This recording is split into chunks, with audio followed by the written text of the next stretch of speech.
संसद की हम लोग शक्तियां देखते हैं कि संसद के कार्य क्या है, किस तरीके से संसद कार्य करती है। देखिए संसद की शक्तियां या पहले इनका हम करते हैं संसद के पदाधिकारी देखते हैं हमारे यहाँ संसद के पदाधिकारी। कुछ हमारे संसद में कुछ कार्य अधिकारी कार्य करते हैं, वो क्या करते हैं संसद के पदाधिकारी कहते हैं। देखिए संसद में आपको पता है संसद में कुल कितने अंग होते हैं, हमारे संसद में 3 अंग होते हैं और कौन से होते हैं, राष्ट्रपति, लोकसभा, राज्यसभा। इसमें तो हमारे सदन हो गए, एक सदन कौन सा है, राज्यसभा, और दूसरा सदन कौन सा है, लोकसभा। इसके स्ट्रक्चर का आपको आर्टिकल भी बता दिया था। संसद कौन से आर्टिकल में है, 79 में है, राज्यसभा कौन से में है, 80 में है, और लोकसभा 80 में है। ठीक है, ये बता दिया। राज्यसभा के 2 पदाधिकारी होते हैं और लोकसभा में भी 2 पदाधिकारी। ठीक है, राज्यसभा की बात करें तो राज्यसभा का एक पदाधिकारी होता है, इसको क्या कहते हैं, सभापति, और एक पदाधिकारी और होता है, इसको कहते हैं उपसभापति। ऐसे 2 अधिकारी हमारे किसमें हो जाएंगे, राज्यसभा में आ जाएंगे, और 2 अधिकारी हमारे लोकसभा में आ जाएंगे। एक को हम लोग कहते हैं अध्यक्ष और दूसरे को हम लोग कहते हैं उपाध्यक्ष। ऐसे करके 2 पदाधिकारी हमारे लोकसभा में और 2 पदाधिकारी हमारे राज्यसभा। यहाँ पे आ जाएगा सभापति और उपसभापति। लोकसभा के क्या करते हैं, अध्यक्ष और उपाध्यक्ष, स्पीकर और डिप्टी स्पीकर। ऐसे करके तो हमारे यहाँ हो जाएगा। लोकसभा का एक पदाधिकारी और होता है, इसको हम लोग कहते हैं प्रोटेम स्पीकर। इसको हम लोग क्या कहते हैं, प्रोटेम स्पीकर। जैसे एक तो हमारा स्पीकर है, अध्यक्ष है हमारे।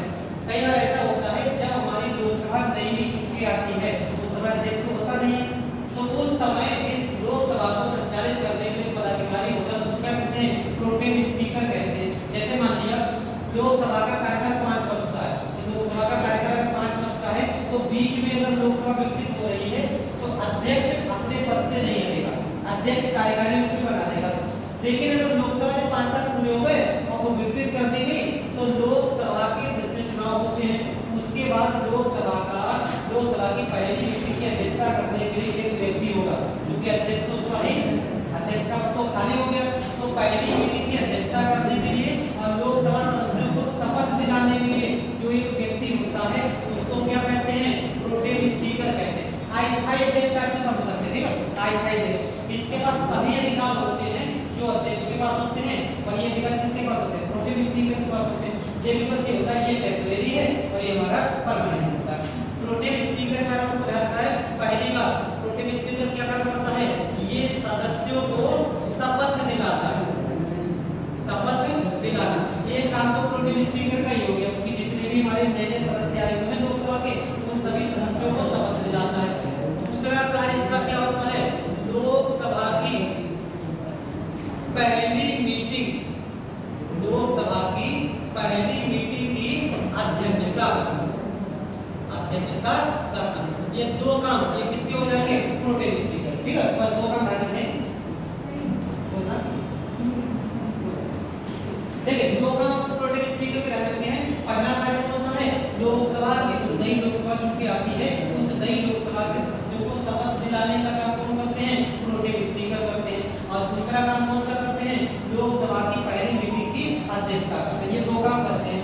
और प्रोटेम स्पीकर के बारे में ध्यान रखना है कि प्रोटेम स्पीकर बनाया किसको जाता है, जो नई लोकसभा चुनती आती है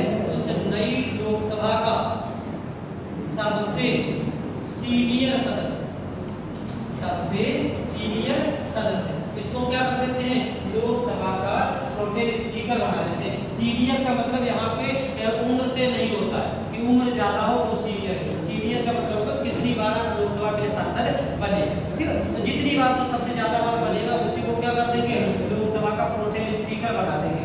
ये कब हो गया, जब ये पहली मीटिंग की अध्यक्षता कर देता है उसी दिन लोकसभा के सभी सदस्य क्या करते हैं, अपने में से किसी एक व्यक्ति को अपना अध्यक्ष बना देंगे। तो जैसे ही अध्यक्ष आ जाता है प्रोटेम स्पीकर का पद हो जाता है खाली, ठीक है। तो प्रोटेम स्पीकर का केवल इतना काम होता है और कोई नहीं होता। अब ये भी अगर आपसे करंट अफेयर्स के तौर पे पूछा जाए, अभी हमारी कौन सी लोकसभा चल रही है, 18वीं लोकसभा चल रही है। तो 18वीं लोकसभा चुन के आई थी, क्वेश्चन आ जाए कि 18वीं लोकसभा के प्रोटेम स्पीकर कौन बनाए गए थे, तो इनका नाम ध्यान रखना है भर्तृहरि मेहताब। भर्तृहरि मेहताब ये कौन थे, ये 18वीं लोकसभा के प्रोटेम स्पीकर थे। और अगर आपसे पूछे जाए कि भर्तृहरि मेहताब जो 18वीं लोकसभा के प्रोटेम स्पीकर थे, ये कहां से लोकसभा के लिए निर्वाचित हुए हैं, तो ये कहां से, ये कटक। कटक कहां है, उड़ीसा। उड़ीसा का एक लोकसभा क्षेत्र कटक, यहाँ से सांसद रहे हैं भर्तृहरि मेहताब। अभी भी है, तो इनको क्या किया गया था, 18वीं लोकसभा का प्रोटेम स्पीकर बनाया गया। और इसके बाद परमानेंट किसको बना दिया, ओम बिरला को बना दिया। ओम बिरला कहां से सांसद है, ओम बिरला कहां से सांसद है, कोटा से आते हैं, ठीक है। राजस्थान के कोटा से ओम बिरला सांसद। तो वर्तमान में हमारे अध्यक्ष कौन है, ओम बिरला।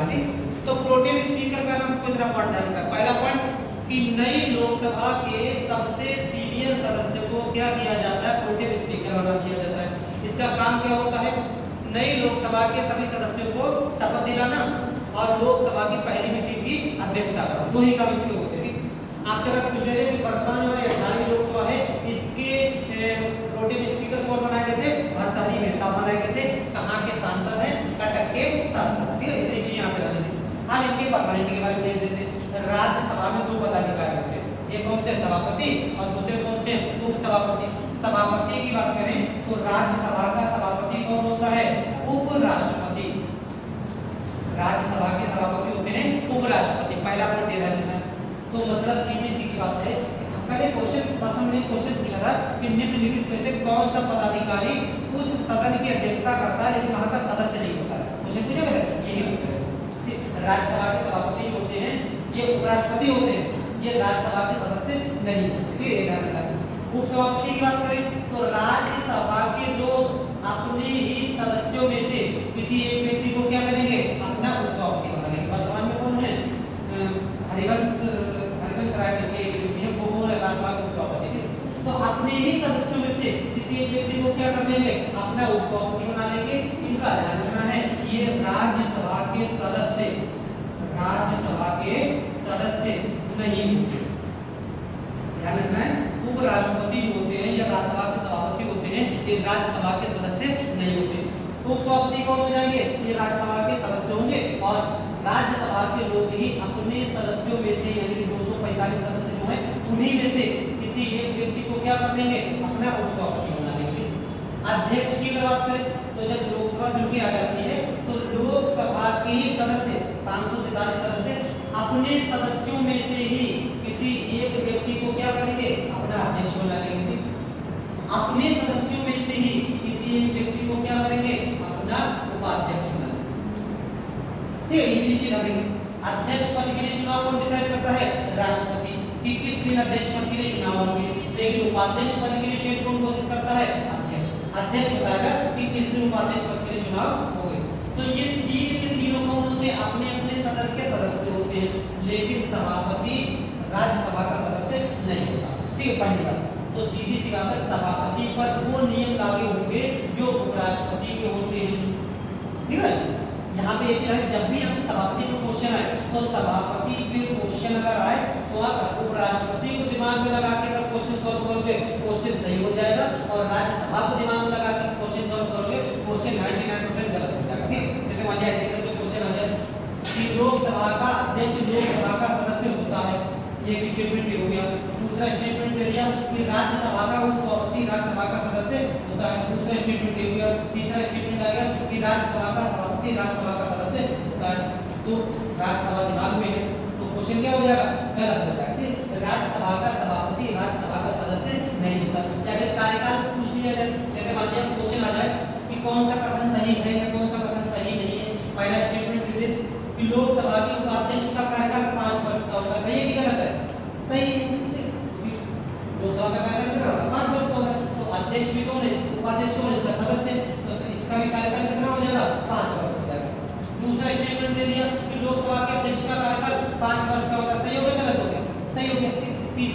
दिया कि लोकसभा के उपसभापति का कार्यकाल 6 वर्ष का होता है, सही हो गया। तो राज्यसभा के उपसभापति का कार्यकाल 6 वर्ष का होता है, सही हो जाएगा। चौथा पॉइंट दे दिया राज्यसभा के सभापति का कार्यकाल 6 वर्ष होता है, ये गलत हो जाएगा, ठीक है। क्योंकि राज्यसभा के सभापति का कार्यकाल 6 वर्ष नहीं होता है, इसका कार्यकाल कितना होता है, इसका कार्यकाल 5 वर्ष का होता है, ठीक है। क्योंकि ये राज्यसभा का सदस्य नहीं होता है, कौन होता है, उपराष्ट्रपति होता है। तो एक चीज दिमाग में बिठा लो कि जब भी क्वेश्चन आपके सभापति पर है तो सभापति जैसे ही लिखा मिले तुरंत दिमाग के क्लिक करना चाहिए कि उपराष्ट्रपति ने क्वेश्चन पूछा गया, ठीक, तब क्वेश्चन सही हो जाएगा। अगर सभापति लिखा हुआ मिल जाए और क्लिक राज्यसभा कर रही है तो मान के चलो तुक्के क्वेश्चन क्या हो जाएगा, गलत हो जाएगा। तो सभापति उपराष्ट्रपति होता है, इसका कार्यकाल कितना होता है, 5 वर्ष का होता है। उपसभापति कौन होता है, राज्यसभा का सदस्य होता है, इसका कार्यकाल 6 वर्ष का, ठीक है। बाकी सदस्यों को कितना होता है, 6 वर्ष होता है, तो इसका कितना हो जाएगा, 6 वर्ष हो जाएगा। लोकसभा का अध्यक्ष लोकसभा का सदस्य होता है और लोकसभा सदस्य का कार्यकाल कितना होता है, 5 वर्ष होता है, इसका कार्यकाल कितना हो जाएगा, 5 वर्ष हो जाएगा। ये भी कौन है, लोकसभा का सदस्य, तो इसका भी कार्यकाल कितना हो जाएगा, 5 वर्ष, ठीक है। एक तो चीज है। और अगर इनकी बात करें, इनके अधिकारों की अगर बात करें, इन सभी पदाधिकारियों के अगर अधिकारों की अगर बात करें तो कौन कौन से अधिकार होते हैं, इन लोगों को अपनी अपनी सदन की अध्यक्षता करनी होती है, ये भी अध्यक्षता करेंगे, ये राज्यसभा की अध्यक्षता करेंगे। जब ये नहीं होंगे, सभापति नहीं होंगे, तो राज्यसभा की अध्यक्षता कौन करेगा, राज्यसभा का उपसभापति करेगा। जैसे इस समय कर रहे हैं, सभापति नहीं तो अध्यक्षता कौन कर रहे हैं, उपसभापति कर रहे हैं, तो ये भी अध्यक्षता करेंगे। ऐसे लोकसभा अध्यक्ष भी क्या करते हैं, लोकसभा की अध्यक्षता करेंगे। अगर ये नहीं है, लोकसभा के अध्यक्ष उपस्थित नहीं है, तो लोकसभा की अध्यक्षता कौन करेंगे, लोकसभा के उपाध्यक्ष करेंगे, ठीक है। ये इनका अधिकार होता है। दूसरा अगर हम उनकी बात करें तो सभापति, उपसभापति, अध्यक्ष, उपाध्यक्ष, चारों की अगर हम लोग बात करें तो इन चारों ही पदाधिकारियों, सभी की बात कर रहे हैं, इन चारों को प्रथमतः वोट देने का अधिकार नहीं होता। प्रथमतः वोट देने का अधिकार इनको नहीं होता। अभी बता रहे इसका मतलब क्या होता है, प्रथमतः वोट देने का अधिकार नहीं होता है। ये लोग कौन सा वोट देते हैं, ये लोग कास्टिंग वोट देते हैं। कास्टिंग वोट का मतलब होता है निर्णायक वोट, निर्णायक वोट देने का अधिकार, निर्णायक वोट देने का अधिकार। जैसे मान लिया एग्जाम्पल के तौर पर मान लिया कि पूरी की पूरी राज्यसभा में बैठी हुई है, ये पूरी पूरी राज्यसभा बैठी हुई है और इस राज्यसभा की अध्यक्षता कौन कर रहे हैं, हम, ठीक है। हमारे उपराष्ट्रपति है, ऐसे अपने लोग वाली राज्यसभा मान लेते हैं। ये सब पूरी कैसी है, ये सब राज्यसभा है और हम हैं इसके अध्यक्ष। आप लोगों में से इतने लोग वाले बैठे हुए हैं, किसी तरीके का कोई भी प्रस्ताव आ गया, उस प्रस्ताव पर कुछ लोगों ने यहाँ पे एग्जाम्पल के तौर पर ले लें, हमारे 20 लोग बैठे हुए हैं, 20 लोग बैठे हुए हैं। अगर 20 लोगों में से 9 लोगों ने कह दिया कि हाँ ये प्रस्ताव पारित होना चाहिए, 11 लोगों ने कह दिया प्रस्ताव पारित नहीं होना चाहिए, यहाँ पे हम वोट नहीं दे सकते, ठीक है। यहाँ पे 8 लोगों में 20 लोगों की काउंटिंग हुई है, यहाँ पर खड़ी पर भी इन 20 लोगों में मेरा वोट शामिल नहीं, ठीक।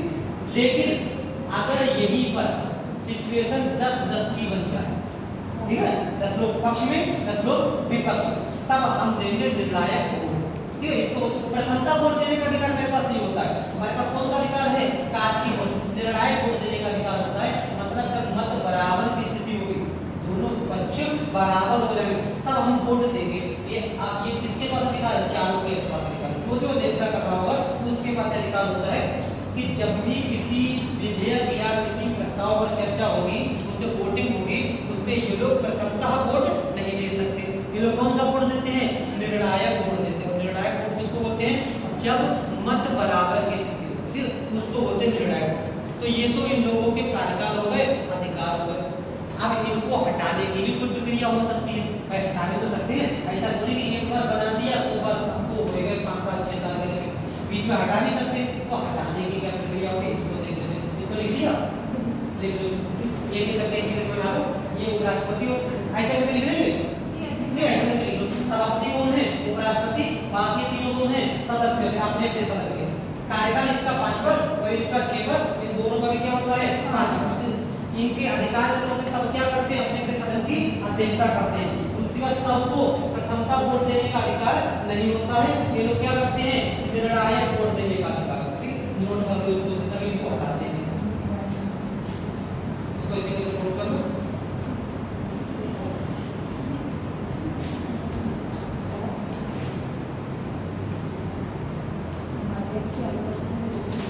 क्या चीज?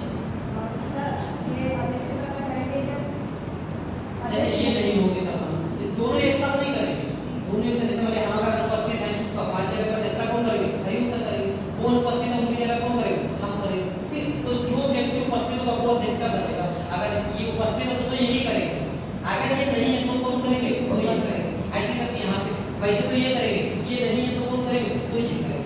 अगर जैसे सभापति अगर निष्ठा कर रहे हैं तो आराम से अपने सदस्य वाली सीट पर बैठे रहेंगे, अगर ये नहीं होंगे तो ये थोड़ा ये चेक तो ये निष्ठा कर रहे हैं, ऐसे करके सदस्य ही होते हैं उसी व्यक्ति में को क्या कर देंगे, हेड बना देंगे। दोनों एक साथ नहीं करेंगे, दोनों एक साथ करने दिक्कत नहीं हो जाए। हमें पता है क्वालिटी पढ़ा है और भाई तुरंत ही वो हरिओम सर आएगा हिस्ट्री पढ़ाने लगे तो ना क्वालिटी रह जाएगा ना हिस्ट्री रह जाएगा, ठीक है। ऐसे जो व्यक्ति नहीं होगा उसकी जगह पे दूसरा व्यक्ति निष्ठा करेगा। सर राज्यसभा में भंग नहीं होती है और सर लोकसभा भंग हो जाती है। लोकसभा भंग हो जाएगी 5-7, लोकसभा 5-7 भंग हो जाएगी, राज्यसभा भंग नहीं होती, कब नहीं। राज्यसभा एक तरीके से ऐसे समझो कि परमानेंट सदन होता है। अच्छा जैसे मान लिया हम यहाँ की कोई सिचुएशन अलग समझ लेते, जैसे मान लिया हम अपनी एक कोचिंग चलाते भी समूह में तो वहाँ पर से हम कोई एग्जाम वही कर देते, ये ऊपर का लिखा हुआ है, ऊपर का लिखा हुआ इसको हटा देते। देखो एकदम क्लियर यही वजह करके समझ में आ जाएगी कि क्या किस तरीके से बंद करना और किस तरीके से बंद करना नहीं होता। जैसे मान लिया हम अपनी कोचिंग चलाते हैं, वहाँ पर 2 बैच चला रहे हैं, ये मान लिया हमारा बैच कैसा चलता है, ये बैच को बोलते हैं जनरल बैच, जिसको कहते हैं फाउंडेशन बैच, ठीक। दूसरा मान लिया हमारा कोई स्पेशल बैच चल रहा है, मान लिया कि यूपीपीसीएस का बैच चल रहा है, मान लिया दूसरा बैच जो हमने लगा रखा है ये यूपीपीसीएस का ऐसा बैच लगा रखा है। तो जो फाउंडेशन बैच है इसमें क्या होता है, इसमें कुछ लोग आते रहेंगे कुछ लोग जाते रहेंगे, ठीक। ऐसा नहीं है कि आज बैच शुरू किया और 6 महीने 7 महीने बाद समाप्त हो जाएगा, ये नहीं समाप्त होगा, कंटिन्यू चलता रहेगा।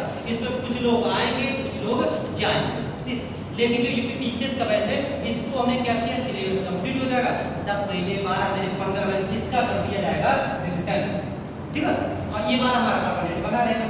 जो लोग हिस्ट्री में ये पढ़ चुके हैं या जो लोग पॉलिटी पढ़ चुके हैं और जिनने नहीं पढ़ा तो भूल के फिर से आ जाएगा, सिलेबस हो जाएगा फिर से स्टार्ट हो जाएगा।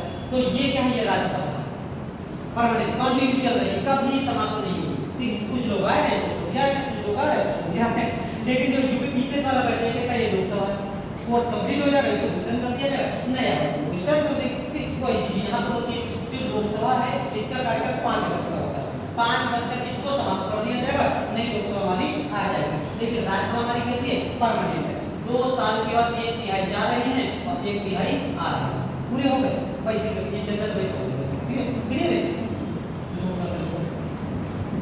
हटा दो इसको, देखिए ना आप देखो इनको हटाने की प्रक्रिया देखते हैं कि किस तरीके से हम लोग इन लोगों को हटाते हैं। जैसे हमारे चारों पदाधिकारियों को हटाने की प्रक्रिया हम देखते हैं कि किस तरीके से वो हटाते हैं। प्रक्रिया लगभग सेम है, थोड़ा सा चेंज है, और वो थोड़ा सा चेंज हम लोग यहाँ पे देख लेंगे क्या क्या चेंज है। जैसे मान लिया हमारे 4 पदाधिकारी हैं, एक कौन हो जाएगा, सभापति, दूसरे कौन है, ये हमारे हो जाएंगे सभापति, दूसरे कौन हो जाएंगे, उप सभापति, तीसरे हमारे हो जाएंगे लोकसभा के अध्यक्ष, लोकसभा के अध्यक्ष, और चौथे जो हमारे होंगे, चौथे कौन हो जाएंगे, लोकसभा के उपाध्यक्ष। ऐसे 4 पदाधिकारी हमारे हैं, इन चारों को हटाने की क्या प्रक्रिया होती है इसको देख लेते हैं। जैसे मान लिया पहली बात तो इनको हटाएंगे तो हटाने के लिए प्रस्ताव लेकर आना पड़ेगा। लोकसभा में राज्य में जितने भी कार्य होते हैं संसद में सब प्रस्ताव या विधेयक के माध्यम से होते हैं, ऐसे कुछ नहीं होता, ठीक। तो इनको अगर चारों में से किसी को भी हटाना है तो एक प्रस्ताव लाना पड़ेगा, एक प्रस्ताव लाना पड़ेगा। तो ध्यान रखना, पहला पॉइंट तो आपको ध्यान रखना है कि जिस सदन का पदाधिकारी है उसी सदन में प्रस्ताव लाया जाएगा, ठीक। जैसे मान लिया अगर राज्यसभा के सभापति को हटाना है तो इस प्रस्ताव की शुरुआत, प्रस्ताव की शुरुआत, एक प्रस्ताव की शुरुआत कहाँ हो सकती है, केवल राज्यसभा, केवल राज्यसभा, ठीक है। इसको हटाने की प्रस्ताव तो केवल राज्यसभा में होगी, ऐसा प्रस्ताव हमारा लोकसभा में नहीं आ सकता। ये वैसे टेबल टैग बना लो, टेबल से समझ राज्यसभा को सभापति को हटाने के प्रस्ताव की शुरुआत कहाँ हो सकती है? केवल और केवल राज्यसभा में। ऐसा प्रस्ताव लोकसभा में शुरू नहीं किया जा सकता। ये राज्यसभा की सभापति की बात कर रहे हैं। राज्यसभा के सभापति की बात करें, ये भी कौन है? राज्यसभा के सदस्य। तो इसको भी हटाने के प्रस्ताव की शुरुआत केवल राज्यसभा में, केवल राज्यसभा में। ऐसे प्रस्ताव की शुरुआत लोकसभा में नहीं हो सकती। ठीक है, ये चीज। तीसरा हम लोग देख रहे हैं लोकसभा के अध्यक्ष की बात करें तो लोकसभा का अध्यक्ष कहाँ का सदस्य होता है? लोकसभा का होता है। तो इसके हटाने के प्रस्ताव की शुरुआत केवल और केवल लोकसभा में हो सकती है। ऐसा प्रस्ताव राज्यसभा में शुरू नहीं किया जा सकता। ऐसे ही लोग अगर लोकसभा उपाध्यक्ष की बात करें, इसको भी हटाने के प्रस्ताव की शुरुआत केवल कहाँ हो सकती है? केवल और केवल लोकसभा। तो पहला पॉइंट एक ध्यान रखना है कि जिस सदन का पदाधिकारी है उसको हटाने के प्रस्ताव की शुरुआत उसी सदन में हो सकती है, दूसरे सदन में प्रस्ताव लाएंगे नहीं। तो सीधी सी बात है, जो उपसभापति हैं इनका कनेक्शन नहीं है लोकसभा से, तो इनको हटाने का प्रस्ताव लोकसभा में काहे के लिए लेके आए? उन्हें नहीं कहते मैंने हमें अगर हटाना है, हम यहाँ के देश का हमें अगर यहाँ से हटाना, हमें सब पॉलिटी नहीं पड़ेगी तो प्रस्ताव आप लोग लेके आओ, ट्रिब्यूनल कॉलेज वाले लेके आए, आप लोग लेके आओगे। ऐसा थोड़ी यहाँ ट्रिब्यूनल में जो नीट का बैच पढ़ रहा है वो करेंगे ना, आप सर को पॉलिटी वाले बैच से हटाओ, आप लोग प्रस्ताव लेके आओगे। ऐसे अगर वहाँ पे अगर किसी टीचर को हटाना है तो आप लोग थोड़ी प्रस्ताव लेके आओगे, वो प्रस्ताव लेके आएंगे। तो पहला पॉइंट तो लग रहा है कि जिस सदन का पदाधिकारी है उसको हटाने के प्रस्ताव की शुरुआत उसी सदन में होगी। दूसरी बात, इसका आधार किस आधार पर है? बस ऐसी कोई आधार फिक्स नहीं, यहाँ पर भी कोई आधार फिक्स नहीं, यहाँ पर भी, यहाँ पर भी, यहाँ पर कोई आधार फिक्स नहीं होता। बस वैसी मेरी समझ नहीं आ रहा है, किसी को समझ में आ रहा होगा, किसी को नहीं आ रहा है, तो आधार पर कुछ भी आधार हो सकता है। ठीक है, इसके लिए कोई आधार फिक्स नहीं होता। जैसे राष्ट्रपति का हमने देखा था संविधान का अतिक्रमण, यहाँ पर कोई भी आधार फिक्स नहीं होता, वैसे हटा सकते। तो इनको हटाने के लिए पूर्व सूचना देंगे कि नहीं देंगे? पूर्व सूचना भी देंगे। कहीं ऐसा थोड़ी कि आए हम यहाँ पढ़ाना चलना, आज नहीं पढ़ा सकते, आज तो हटाने का प्रस्ताव है, हम सोच रहे हैं से आए, इससे बड़े फोन कर देते आती है। तो यह मतलब पूर्व सूचना क्या करनी पड़ेगी? पूर्व सूचना देनी पड़ेगी। कितने दिन की पूर्व सूचना देंगे आप लोग बता सकते हैं? 14 दिन की। ठीक है, ये ध्यान रखें, 14 दिन की पूर्व सूचना देनी पड़ेगी। इनको भी 14 दिन, इनको भी 14 दिन, इनको भी 14 दिन और इनको भी 14 दिन। सबको हटाने के लिए 14 दिन की पूर्व सूचना देनी पड़ेगी। अब जब प्रस्ताव इनके सदन में आएगा तो इसी सदन में की जाएगी वोटिंग, यही भी की जाएगी वोटिंग। तो वोटिंग में कितने वोट चाहिए होते हैं? प्रत्येक सदन के पदाधिकारी को हटाने के लिए सदन की कुल सदस्य संख्या का बहुमत, और यही वोट यहाँ पर चाहिए होता है, यही वोट यहाँ पर, यही वोट यहाँ पर। ठीक, मतलब अगर राज्यसभा के सभापति को हटाना है तो राज्यसभा की कुल सदस्य संख्या का बहुमत, कुल सदस्य संख्या कितनी है? 245, उसका बहुमत कितना निकल गया? 123। तो यहाँ पर कितना हो जाएगा? 245 में से 123। उपस्थित चाहे कितने भी, उससे मतलब नहीं है, इतने वोट कम से कम मिल जाए तो राज्यसभा के सभापति का ये प्रस्ताव पारित हो जाएगा। अभी ये नहीं हट जाएगा। ठीक है, समझ रहे? अभी यहाँ से प्रस्ताव क्या हो जाएगा? पारित हो जाएगा। ऐसी ही वोटिंग अगर यहाँ पर मिल जाए, यानी कि 245 में से 123, तो राज्यसभा के सभापति का प्रस्ताव हो जाएगा पारित राज्यसभा से। ऐसी लोकसभा की बात करें तो लोकसभा की सदस्य संख्या कितनी है? 543। ठीक है, 543 का बहुमत निकालेंगे, कितना निकल के आएगा? 272। अगर 272 वोट मिल जाए तो लोकसभा से पारित हो जाएगा। ऐसे यहाँ पर 272 तो आएगा, हाँ सही बात है, 272। ऐसे यहाँ पर भी अगर 272 वोट मिल जाए तो ये प्रस्ताव हो जाएगा इन सदनों से पारित। अब तो यहाँ पर थोड़ा सा चेंज है, यहाँ तक तो प्रक्रिया सेम होगी, मतलब इनको हटाने के प्रस्ताव की शुरुआत केवल और केवल इनके सदन में होगी। दूसरा पॉइंट, किसी प्रकार का कोई आधार निर्धारित नहीं है। तीसरी बात, 14 दिन पूर्व की सूचना देंगे। चौथी बात, इन्हीं के सदन में वोटिंग कराई जाएगी और सदन की कुल सदस्य संख्या का बहुमत उनको प्राप्त होना चाहिए। ये प्रक्रिया हमारी यही तक ऐसे करके रोक लेते हैं, ये तक ऐसे करके रोक लेते हैं। मतलब अगर इतनी प्रक्रिया हो गई तो ये पदाधिकारी अपने पद से हट जाएगा, ये भी पदाधिकारी अपने पद से हट जाएगा, ये भी पदाधिकारी अपने पद से हट जाएगा, लेकिन राज्यसभा का सभापति भी अपने पद से नहीं। ठीक है, यहाँ तक प्रक्रिया सेम है, लेकिन यहाँ से या इनके संबंध में केवल थोड़ी सी चेंज हो जाएगी, क्योंकि अगर लोग राज्यसभा के सभापति की बात करें तो ये केवल और केवल राज्यसभा के सदस्य ही तो हैं, बाकी कोई मतलब नहीं इनका। ये भी दोनों लोकसभा के सदस्य ही हैं, बाकी कोई मतलब नहीं। लेकिन सभापति राज्यसभा के सभापति के साथ साथ हमारा उपराष्ट्रपति भी तो है, तो ये उपराष्ट्रपति है तो इनको भले ही अध्यक्षता राज्यसभा की करते हैं, लेकिन इनको चुनने में लोकसभा ने भी भूमिका निभाई। तो अब ये प्रस्ताव यहाँ से पारित होकर ये प्रस्ताव कहाँ जाएगा? अब ये प्रस्ताव लोकसभा में जाएगा, प्रस्ताव लोकसभा में जाएगा और लोकसभा में ऐसा प्रस्ताव साधारण बहुमत से पारित होना चाहिए, साधारण बहुमत से पारित होना चाहिए। अगर साधारण बहुमत से पारित हो जाए, साधारण बहुमत से पारित हो जाए तो उपराष्ट्रपति यानी कि सभापति को अपना पद छोड़ना है। इतनी चीजें आपको पदाधिकारियों का हटाने के संबंध में जाना है। बाकी किसी का प्रस्ताव दूसरे सदन में नहीं जाएगा, अपने सदन का प्रस्ताव अपने ही सदन में रहेगा। लेकिन राज्यसभा के सभापति को हटाने का प्रस्ताव राज्यसभा से पारित होकर लोकसभा में जाएगा, क्योंकि इसको चुनने में लोकसभा ने भी भूमिका निभाई।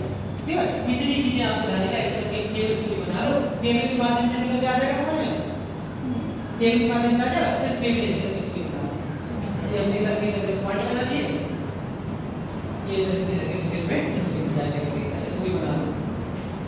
ये हमने संख्या लिखी है, तो संख्या नहीं है यहाँ पर, ठीक है, संख्या नहीं है, आपको यही शब्द हमने लिख दी है। सदन की कुल सदस्य संख्या का बहुमत, यहाँ पे सदन की कुल सदस्य संख्या का बहुमत, यहाँ पे सदन की कुल सदस्य संख्या का बहुमत, ये दोनों लोकसभा की कुल सदस्य संख्या का बहुमत और ये दोनों राज्यसभा की कुल सदस्य संख्या का बहुमत। ठीक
है, किसी को भी नहीं हटाएगा, ना तो किसी ने इसको हटाएगा मूल की प्रक्रिया से, ना ही राष्ट्रपति को महावीर की प्रक्रिया से हटाएगा है, और ना ही सभापति या को किसी को भी ऐसे ही मूल की प्रक्रिया से हटाएगा। प्रस्ताव आया है, प्रस्ताव भी आया है, सभापति के खिलाफ आया है, इससे पहले एक लोकसभा अध्यक्ष ने सारे कोई और सब पहले के बाद उनके खिलाफ आया, ठीक है, जैसे आया ठीक है, हटाया किसी को लेके इतना किसी को भी अभी तक ऐसी प्रक्रिया से हमारे यहाँ हटाया नहीं, ठीक है, ये चीज हटा इसको, ठीक है।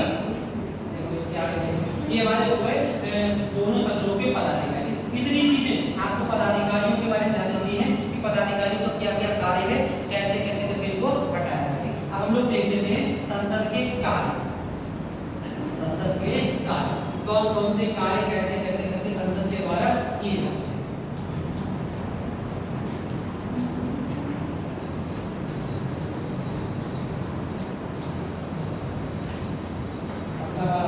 संसद के कार्य,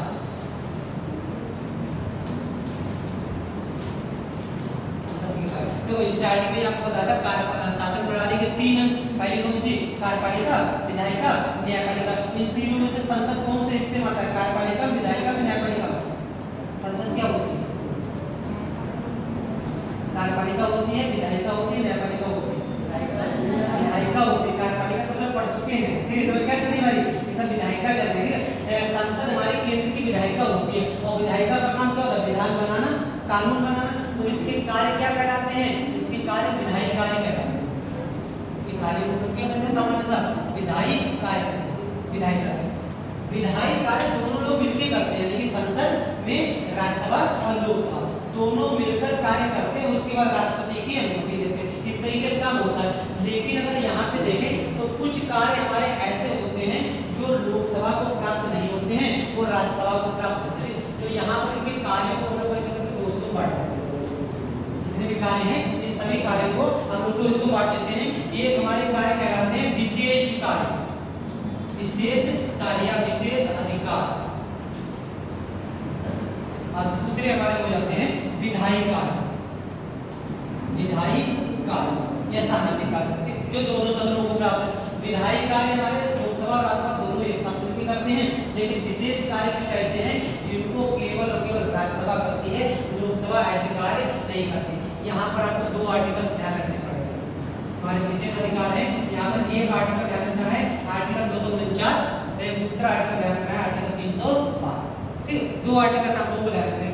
जैसे कि 249 की लोग बात करें, हम लोगों ने संसद की स्टार्टिंग में संविधान की अनुसूचियां पढ़ी थी, तो अनुसूचियों में 7वीं अनुसूची में हमने 3 प्रकार की सूचियां पढ़ी थी। वो 3 प्रकार की सूचियां कौन कौन सी थी? देखो, ये हमारी है संघ सूची, दूसरी कौन सी है राज्य सूची, और तीसरी कौन सी थी संपत्ति सूची।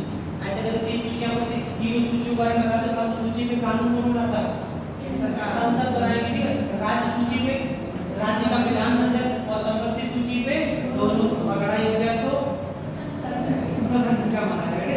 अगर जैसे मान लिया संसद ने भी बना दिया है और राज्य विधानमंडल ने भी बना दिया, और दोनों की लड़ाई हो गई, तो ऐसे किसका माना जाएगा? संसद का माना जाएगा सब कुछ, और राज्य विधानमंडल क्या हो जाएगा? स्कूल में हो जाएगा। इस तरीके की 3 सूचियां हैं। अब सामान्य परिस्थितियां तो ये कहती हैं कि अगर संघ सूची पे कानून बनाने का अधिकार संसद को दिया गया है, तो इस पे कानून कौन बनाएगा? केवल और केवल संसद बनाएगी। राज्य विधानमंडल में कानून बनाने का अधिकार किसको है? राज्य सूची पर, ये राज्य विधानमंडल कानून बनाएगी। संपत्ति सूची पे दोनों बना सकते हैं। लेकिन आर्टिकल 249 में एक विशेष बात लिखी हुई है। इसमें कहा गया है यदि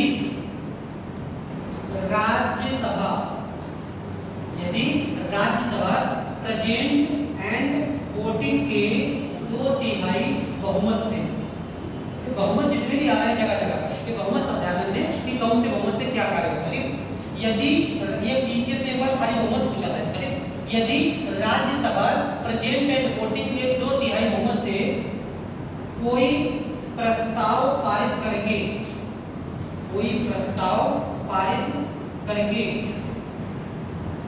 राज्य सूची के किसी विषय को केंद्रीय महत्व का घोषित कर दे, तो राज्य सूची पर कानून बनाने का अधिकार, कानून बनाने का अधिकार इसको जाता संसद को मिल जाता है, संसद को मिल जाता है। पहला पॉइंट ये ध्यान रखना, इसके आगे वो देखते हैं क्या आते। देखो आर्टिकल 249 में पूरा स्टेटमेंट लिखा हुआ है ऐसे, ठीक, आप इसको समझ लेते क्या है। आर्टिकल 249 में कहा गया है कि यदि राज्यसभा प्रेजेंट एंड वोटिंग के 2/3 बहुमत से राज्य सूची के किसी विषय को केंद्रीय महत्व का घोषित कर दे किसी प्रस्ताव के माध्यम से, तो राज्य सूची के उस विषय पर कानून बनाने का अधिकार किसको मिल जाता है? संसद को मिल जाता है। अब इसको एक एग्जांपल के तौर पे समझते हैं क्या होता है। जैसे मान लिया वर्तमान में भारत का एक राज्य है मणिपुर, ठीक है, मणिपुर का राष्ट्रपति शासन लगा हुआ है। मणिपुर में पिछले कई वर्षों से हिंसा चल रही है और बड़े स्तर पे व्यापक स्तर पे हिंसा चल रही है। मान लिया कि मणिपुर में हिंसा चल रही है और मणिपुर की पुलिस ऐसी हिंसा से निपटने में सक्षम नहीं। मान लीजिए 2-4 राज्य और इसी मान लीजिए और भी वहां पर ऐसी किसी तरीके से आर्थिक व्यवस्था उत्पन्न हो गई है और वहां की पुलिस ऐसे दंगों से निपटने में सक्षम नहीं हो पा रही। पुलिस किस सूची का विषय है? पुलिस का सूची का विषय है, ठीक है। तो पुलिस पे कानून संसद बना नहीं पा रही है, तो पुलिस पे कानून कौन बना है? राज्य बना, और राज्य सरकारें ऐसे दंगों से निपटने में भी सक्षम नहीं हो पा रही। ऐसे में अब राज्यसभा क्या करेगी? आर्टिकल 249 के तहत अपनी शक्तियों का प्रयोग करेगी और राज्यसभा के प्रेजेंट एंड वोटिंग के 2/3, प्रेजेंट एंड वोटिंग के 2/3 का मतलब ये हो गया, मान लिया राज्यसभा में सदस्य कितने हैं? 245। अब इससे मतलब नहीं है टोटल है, प्रेजेंट कितने हैं? मान लिया उस दिन प्रेजेंट है 180, ठीक है, 180 उपस्थित है, बाकी उपस्थित नहीं है, थोड़ा सा ऊंचा खाने के लिए हुए हैं, तो 180 प्रेजेंट है, 180 का 2/3 निकाल, कोई माने सबने वोटिंग की है, 180 में से सब लोगों ने वोटिंग की है, तो इस इसका 2/3 निकालो, कितना आ जाएगा? 120, 121, मतलब अगर 121 लोग 180 में से अगर 121 लोगों ने उस प्रस्ताव को पारित कर दिया, इतने बहुमत है, तो यदि राज्यसभा ने प्रेजेंट एंड वोटिंग के 2/3 बहुमत से कोई प्रस्ताव पारित कर दिया और उस प्रस्ताव में ये लिखा हुआ है कि जो पुलिस है, पुलिस पर अभी राज्य काम करने में सक्षम नहीं है, इसलिए पुलिस को क्या करते हैं? केंद्रीय महत्व का घोषित कर देते हैं। ये केंद्रीय महत्व का घोषित कर दिया अगर इतने बहुमत से, तो अब पुलिस पर कानून कौन बनाएगा? संसद बनाएगा। ठीक है, तो देखो राज्य सूची पे कानून राज्यसभा नहीं बनाएगी, ये ध्यान रखना है। राज्य सूची के विषय पर कानून बनाने का अधिकार राज्यसभा के पास नहीं है, लेकिन राज्य सूची के विषय पर कानून बनाने का अधिकार संसद को देने का अधिकार ये किसके पास है? ये राज्यसभा के पास है। ठीक है, ये ध्यान रखना, कानून नहीं बनाएगी राज्यसभा, राज्यसभा से अथॉरिटी दे देगी कि अब आप कानून बना सकते हैं, हमने आपको ऐसे अधिकार दे दिया है। ऐसा अधिकार देने के लिए प्रक्रिया ये होती है कि यदि राज्यसभा प्रेजेंट एंड वोटिंग के 2/3 बहुमत से किसी प्रस्ताव को पारित कर दे और राज्य सूची के किसी विषय को केंद्रीय महत्व का घोषित कर दे, तो राज्य सूची के उस विषय पर कानून बनाने का, केवल उसी विषय पर, ठीक, राज्य सूची के उस विषय पर कानून बनाने का अधिकार, उस विषय पर कानून बनाने का अधिकार किसको मिल जाता है? संसद को मिल जाता है। पहली बात तो ये। दूसरी बात, अब संसद को अधिकार तो दे दिया, कितने समय तक? एक लिमिट तो होगी, ऐसा थोड़ी बस एक बार पारित कर दिया बस राज्य के हाथ से पुलिस गई, ऐसा थोड़ी है। एक निश्चित समय होता है। ऐसा अधिकार कितने समय तक दिया जाता है? ऐसा अधिकार 1 साल तक दिया जाता है। 1 साल, तो 1 साल तक ऐसा कानून बना सकते हैं। अगर 1 साल के बाद अगर ऐसा कानून बनाते हैं तो उसके लिए राज्यसभा विशेष अधिकार है। 1 साल तक का अधिकार मिला हुआ है। 1 साल के अंदर राज्यसभा चाहे तो ऐसा कानून बना सकती है और वो कानून प्रभावी रहेगा। ठीक, वो कानून प्रभावी रहेगा। बाद में जब राज्य का विधानमंडल चाहे तो उसको समाप्त कर सकते हैं। और उसके बाद अलावा इसके अलावा वो कर देते हैं, जब समय निकल जाएगा तो अपने आप उस सूची के विषय पे कानून को बना सकते हैं, राज्य विधानमंडल बना सकते हैं। 1 साल तक के लिए ऐसा अधिकार किसको मिल जाएगा? संसद को मिल जाएगा, अनुच्छेद 249। ठीक, ये स्पेशल पावर किसको दी गई है? केवल राज्यसभा को, ऐसी अधिकारिता लोकसभा को प्राप्त नहीं। ठीक, तो आर्टिकल 249 आपको यहाँ पे इतनी बात क्लियर। 249 में किसी तरीके को डाउट नहीं। पहले पॉइंट तो आपको ध्यान रखना है, क्वेश्चन आएगा कि कौन से अनुच्छेद के तहत संसद को राज्य सूची पर कानून बनाने का अधिकार राज्यसभा के द्वारा दिया जाता है। कौन सा कितना लगाएंगे? 249। अब बहुमत अगर पूछा जाए तो बहुमत कितना लगाना है? प्रेजेंट एंड वोटिंग के 2/3 के लिए। अब क्वेश्चन है ऐसा अधिकार कितने समय तक मिलता है? 1 साल। ठीक है, ये पॉइंट इतने ध्यान रखना है। अगला हमारा ये अधिकार विशेष कौन सा जाता है? 312 देख लेते हैं। 312 क्या होता है? जैसे मान लिया आप लोग तैयारी कर रहे हैं, आप लोग तैयारी कर रहे हैं और तैयारी करने के लिए कुछ लोगों का एकदम टारगेट है कि यूपीएससी, कुछ लोगों का टारगेट है यूपीपीएससी। ठीक है, दो हमारे टारगेट, जैसे कुछ लोगों का यूपीएससी होगा, कुछ लोगों का यूपीएससी होगा, दोनों में से कोई टारगेट है। अब हमने मान लिया कि जो यूपीएससी की वैकेंसी होती है, इस यूपीएससी के थ्रू जितनी भी वैकेंसी आपको पता होगा कि यूपीएससी के थ्रू वैकेंसी निकलती है तो केवल आईएएस की वैकेंसी थोड़ी होती है, उसमें कई तरह की 23-22 सर्विसेज होती हैं, उन सबकी कंबाइंड एग्जाम कराया जाता है। तो इस यूपीएससी के थ्रू जितनी भी वैकेंसी होती है, जैसे मुख्य रूप से 2 तरीके की वैकेंसी होती है। एक हम लोग बोलते हैं ऑल इंडिया सर्विसेज, एक हमारी कौन सी है? All India services, Akhil Bharatiya सेवा, और दूसरी सेवा होती है वो मतलब सेंट्रल सर्विस, केंद्रीय सेवा। 2 तरीके की सेवा होती है यूपीएससी के थ्रू या फिर एसएससी सीजे वगैरह नहीं होती, वो तरीके से सेंट्रल सर्विस है। यूपीएससी के थ्रू 2 प्रकार की नौकरियां होती है, ऑल इंडिया सर्विस या फिर सेंट्रल सर्विस। यूपीपीसीएस के थ्रू जो वैकेंसी होती है इसको कहते हैं स्टेट सर्विस। स्टेट सर्विस हमारा एक संविधान का एक भाग है, उसमें लिखा है संघ और राज्यों के अधीन सेवाएं। लिखा गया कौन सा भाग है? भाग किस भाग में संघ और राज्यों के अधीन सेवाओं का प्रावधान है? नहीं, भाग 315 यूपीएससी का प्रावधान है, लोक सेवा आयोग में भाग का भाग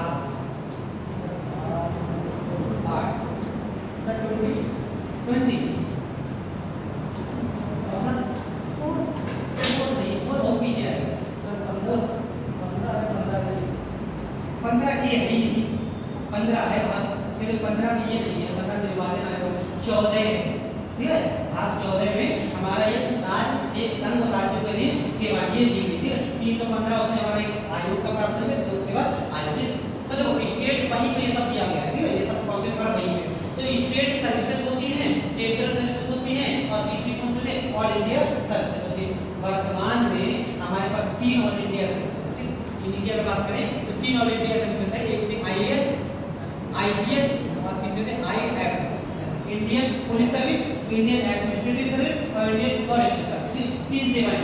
अब मान लीजिए आपने यूपीएससी का एग्जाम दिया और रैंक मान लीजिए पुलिस कर रहे हैं, कुछ भी आपको कौन सी वैकेंसी मिली, आईआरएस मिल गई, रेवेन्यू सर्विस मिल गई, या फिर आईआरटीएस मिल गई, इंडियन रेलवे ट्रैफिक सर्विस मिल गई, बहुत सी सर्विसेज होती है, इंडियन पोस्टल सर्विस मिल गई, कोई सर्विस मिल गई।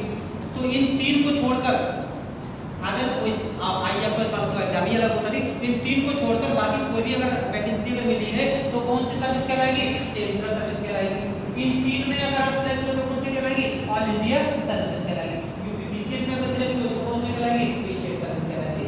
अब इन तीनों के अंतर क्या होता है, ऑल इंडिया सर्विस और सेंट्रल सर्विसेज की बात करें, भाई इन दोनों की अगर बात करें तो इन दोनों की नियुक्ति कौन करता है, केंद्र सरकार। इन दोनों को ट्रेनिंग कौन देता है, केंद्र सरकार। इन दोनों का जितना भी सिस्टम मैनेज करने वाला होता है वो कौन करता है, केंद्र सरकार। और ये सेंट्रल सर्विसेज वाले जो होते हैं ये वाले, ये पूरी तरीके से कंट्रोल में किसके काम होते हैं, सेंट्रल गवर्नमेंट के। राज्य सरकार का जरा सा भी कंट्रोल नहीं होता है। लेकिन इनकी अगर बात करें तो इनके कंट्रोल तो केंद्र सरकार का भी होता है अंतिम, लेकिन तुरंत का कंट्रोल किसका होता है, राज्य सरकार का। इनको सेंट्रल सर्विसेज वालों को एक स्टेट अलॉट नहीं किया जाता है, लेकिन ऑल इंडिया सर्विसेज वालों को एक स्टेट अलॉट कर दिया जाएगा, एक कैडर जिसको बोलते हैं। जैसे मान लिया आप आईएएस सिलेक्ट हो गए तो आपको एक स्टेट मिल जाएगा, यूपी मिल गया तो पूरी सर्विस आपकी यूपी में गुजरेगी। आज पता लगे बरेली के जिलाधिकारी हैं, मैंने 2-4 समय लोग शाहजहांपुर के जिलाधिकारी बना दिया। ऐसा नहीं किया जाएगा कि अभी बरेली के हैं तो शाहजहांपुर के हैं, थोड़े देर पटना भेज दिया जाए, या पटना के जिलाधिकारी उसके थोड़ी देर रायपुर भेज दिया जाए, फिर जयपुर भेज दिया जाए, ऐसा नहीं किया जाता। एक स्टेट अलॉट कर दिया जाता है ऑल इंडिया सर्विसेज वालों के लिए। इन पर तुरंत का कंट्रोल किसका होता है, राज्य सरकार का। ज्यादा 3-5 करे किसी अधिकारी ने तो क्या कर सकते हैं, सस्पेंड कर सकते हैं, ठीक है। किसी ऑल इंडिया सर्विस का अधिकारी है तो राज्य सरकार उसको क्या कर सकती है, सस्पेंड कर सकती है, नौकरी से टर्मिनेट नहीं कर सकती, ठीक है। टर्मिनेट करने का अधिकार किसके पास होता है, केंद्र सरकार के पास। लेकिन इनकी अगर बात करें सेंट्रल सर्विसेज वालों की तो एक काम तो भारत के अंदर ही करेंगे। जैसे मान लिया आईआरएस हो गए, आईआरएस बनने के बाद जीएसटी कमिश्नर बना दिया गया, जीएसटी कमिश्नर है, और बरेली पोस्टिंग है, बरेली में जीएसटी कमिश्नर है। तो बरेली में पोस्टिंग है मतलब किसके क्षेत्र में काम कर रहा है, यूपी गवर्नमेंट के क्षेत्र में काम कर रहा है।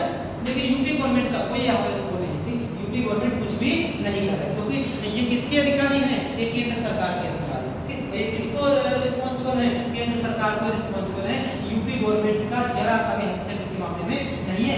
आज पता लगे बरेली में जीएसटी कमिश्नर है और महीने में रुके, 2 महीने रुके, कहीं आप जाओ विशाखापट्टनम भेज सकते हैं, कोई दिक्कत नहीं। वहां में काम किया, थोड़ा सा जाओ अब अंडमान निकोबार जाओ, वहां भेज दिया। भारत के राज्य क्षेत्र में कहीं पर भी जा सकते हैं। ये सर्विस कौन सी होती है, सेंट्रल, ठीक है। स्टेट सर्विसेज की अगर बात करें, इनका पूरा किसके कंट्रोल में होता है, राज्य सरकार का। नियुक्ति राज्य सरकार, ट्रेनिंग राज्य सरकार, वेतन भत्ते राज्य सरकार, और कंट्रोल भी किसका, राज्य सरकार। सस्पेंड भी कर सकती है, नौकरी से भी निकाल सकती है, ये राज्य सरकार।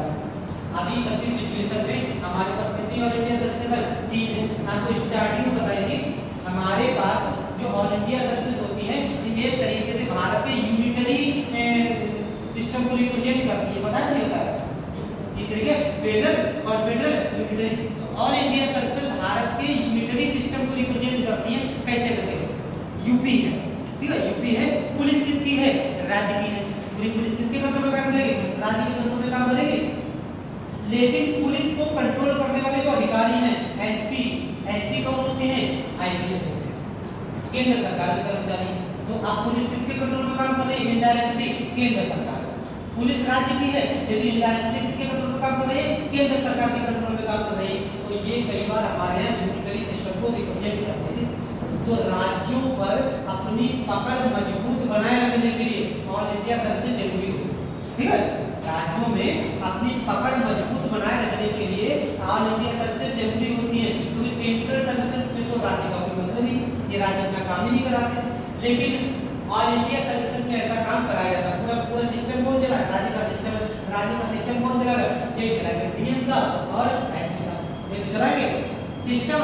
चला रहे हैं, लेकिन अधिकारी किसके हैं? केंद्र के। ठीक है, तो राज्य पर केंद्र का कंट्रोल बना रहता है किसके माध्यम से? ऑल इंडिया सर्विसेज के माध्यम से। तो यहाँ पर आर्टिकल 312 के तहत एक अधिकार दिया गया राज्यसभा को। यहाँ पे कहा गया है यदि राज्यसभा प्रेजेंट एंड वोटिंग के 2/3 बहुमत से कोई प्रस्ताव पारित कर दे, तो संसद नई अखिल भारतीय सेवा ऑल इंडिया सर्विसेज का गठन कर सकती है। ठीक है, 312 कहा गया है कि यदि राज्यसभा प्रेजेंट एंड वोटिंग की बहुमत होता है 2/3 प्रेजेंट एंड वोटिंग के 2/3 बहुमत से कोई प्रस्ताव पारित कर दे, तो संसद, ध्यान रखना है, ऑल इंडिया सर्विसेज का गठन राज्यसभा के द्वारा नहीं किया जाता है, गठन संसद ही करेगी, अथॉरिटी दे देगी संसद को। तो संसद नई अखिल भारतीय सेवा का गठन कर सकती है।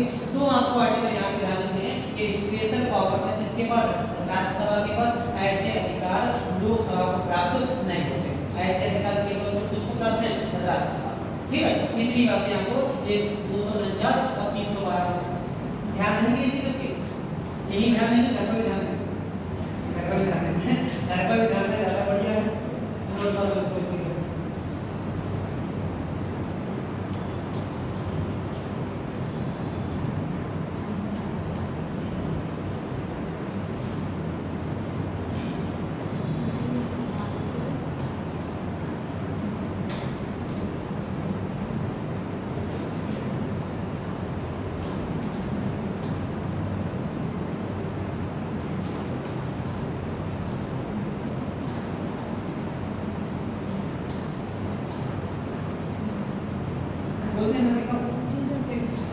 यदि राज्यसभा प्रेजेंट एंड वोटिंग के 2/3 बहुमत से कोई प्रस्ताव पारित करते, तो संसद नई अखिल भारतीय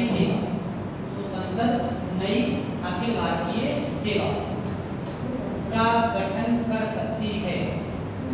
संसद नई अखिल भारतीय सेवा का गठन कर सकती है। यहाँ पे दिमाग में ये बात पता ही लेके आना कि 249 या 312 के तहत ये अधिकार राज्यसभा को प्राप्त है। अधिकार राज्यसभा को प्राप्त नहीं है, काम संसद ही करेगी। बस संसद को ऐसा काम करने की अथॉरिटी दे दी जाती है, किसके द्वारा? राज्यसभा को। अगर लोकसभा में चाहे तो ऐसा काम नहीं कर सकती। जैसे मान लिया हमारे पास 3 सर्विसेज हैं, मान लिया कि हम सोच रहे हैं कि हमारे पास जिला स्तर की कोई भी शिक्षा से संबंधित कोई ऐसी नहीं है, IAS इंडियन एजुकेशन सर्विस ऐसी कोई हमारे पास सर्विस नहीं है, या फिर IJS इंडियन जुडिशियल सर्विस ऐसी कोई सर्विस नहीं है। ऐसे अगर ऐसी किसी सर्विस का गठन करना है तो उसकी प्रोसेस यही होती है। राज्यसभा आर्टिकल 312 के तहत एक प्रस्ताव लेके आएगी, अगर प्रस्ताव का प्रेजेंट डेट होने को तो गैर से पारित हो गया तो ऐसी अखिल भारतीय सेवा का गठन करने का अधिकार मिल जाएगा किसको? संसद को।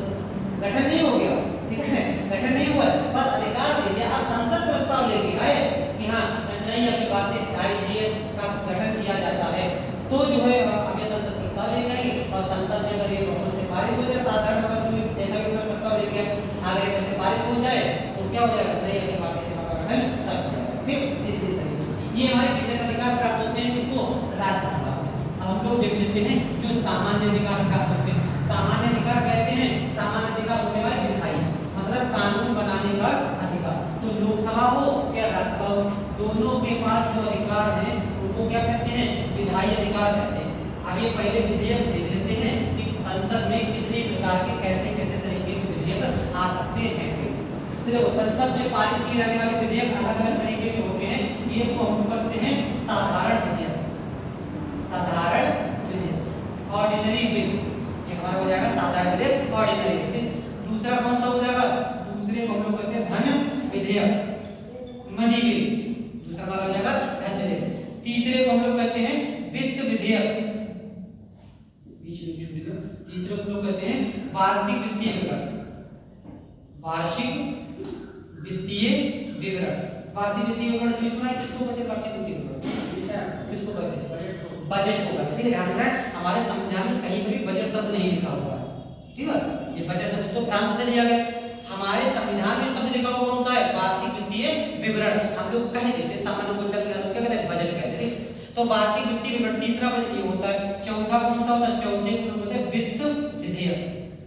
वित्त विधेयक फाइनेंस बिल, ठीक। और ये दो तरीके का होता है, वित्त विधेयक फर्स्ट और वित्त विधेयक सेकंड, दोनों तरीके का विधेयक देंगे। ये हमारा होता है, इसको लोग कहते हैं संविधान संशोधन विधेयक। संविधान संशोधन विधेयक। ये कितने प्रकार के हमारे विधेयक लाए जाते हैं? 5 प्रकार के विधेयक सामान्यतः कह सकते हैं हमारे संसद में पारित किए जाते हैं। आज ये सब प्रकार के विधेयक किस किस तरीके से क्या क्या होता है? संविधान संशोधन विधेयक की बात करें तो कौन सा आर्टिकल है? आर्टिकल 368। आपको सबके आर्टिकल ध्यान रखने हैं कि कौन सा विधेयक कौन से आर्टिकल में है, ठीक। तो संविधान संशोधन विधेयक आपका हो जाएगा अनुच्छेद 368 में। वित्त विधेयक की बात करें, वित्त विधेयक कौन से आर्टिकल में है? आर्टिकल 117, ठीक। ये हमारा वित्त विधेयक हो जाएगा, ठीक। वार्षिक वित्तीय विवरण कौन से हो जाएगा? 112, ये हमारा वार्षिक वित्तीय विवरण हो जाएगा। और धन विधेयक की बात करें हमारा हो जाएगा 109 और 110, ये हमारा हो जाएगा धन विधेयक। और जो कहीं का नहीं है, ठीक है, जो कहीं का नहीं है वो कहाँ का है? वो साधारण विधेयक का है। इसका प्रावधान किसी भी अनुच्छेद में नहीं, ठीक। जो कहीं पे भी नहीं आएगा वो कौन सा हो जाएगा? साधारण विधेयक हो जाएगा। इसका प्रावधान किसी भी आर्टिकल में मेंशन नहीं किया गया है। बाकी सबको आपको आर्टिकल बताया गया है कि सामान्यतः धन विधेयक में आपको आर्टिकल मिलेगा 110, ठीक है। भाई साहब से अगर भी पूछाएगा धन विधेयक कौन से अनुच्छेद में है? 110 में है। लेकिन अगर आपको 110 ऑप्शन ना मिले तो कौन सा मिल सकता है? 109 मिल सकता है। अच्छा 109 के एक पीछे और 111 के 110 के एक आगे का आर्टिकल बता दो जरा। 109 के एक पीछे कौन सा? 108। 108 में क्या है? और 110 के आगे का 111 इसमें क्या है? संयुक्त बैठक। 108 में संयुक्त बैठक। और इसके आगे 111 में वीटो, राष्ट्रपति की वीटो नहीं वीटो कौन सी है? वीटो शक्तियां, वीटो शक्तियां, राष्ट्रपति की वीटो शक्तियां कौन से आर्टिकल में हो जाएगी? 111 में। तो हम लोग वीटो ये विधेयक देख लेते हैं एक एक करके कैसे कैसे करके कौन कौन से विधेयक हमारे पारित होते हैं। पहले तो आपको आर्टिकल सबके ध्यान रखने हैं कि कौन सा विधेयक कौन से आर्टिकल में है। अब लोग देखते हैं पहला आर्टिकल हमारा पहला विधेयक कौन सा है? साधारण विधेयक। संसद में साधारण विधेयक कैसे पारित होता है? पहले इसको देख लेते हैं, फिर एक एक करके हटा दें।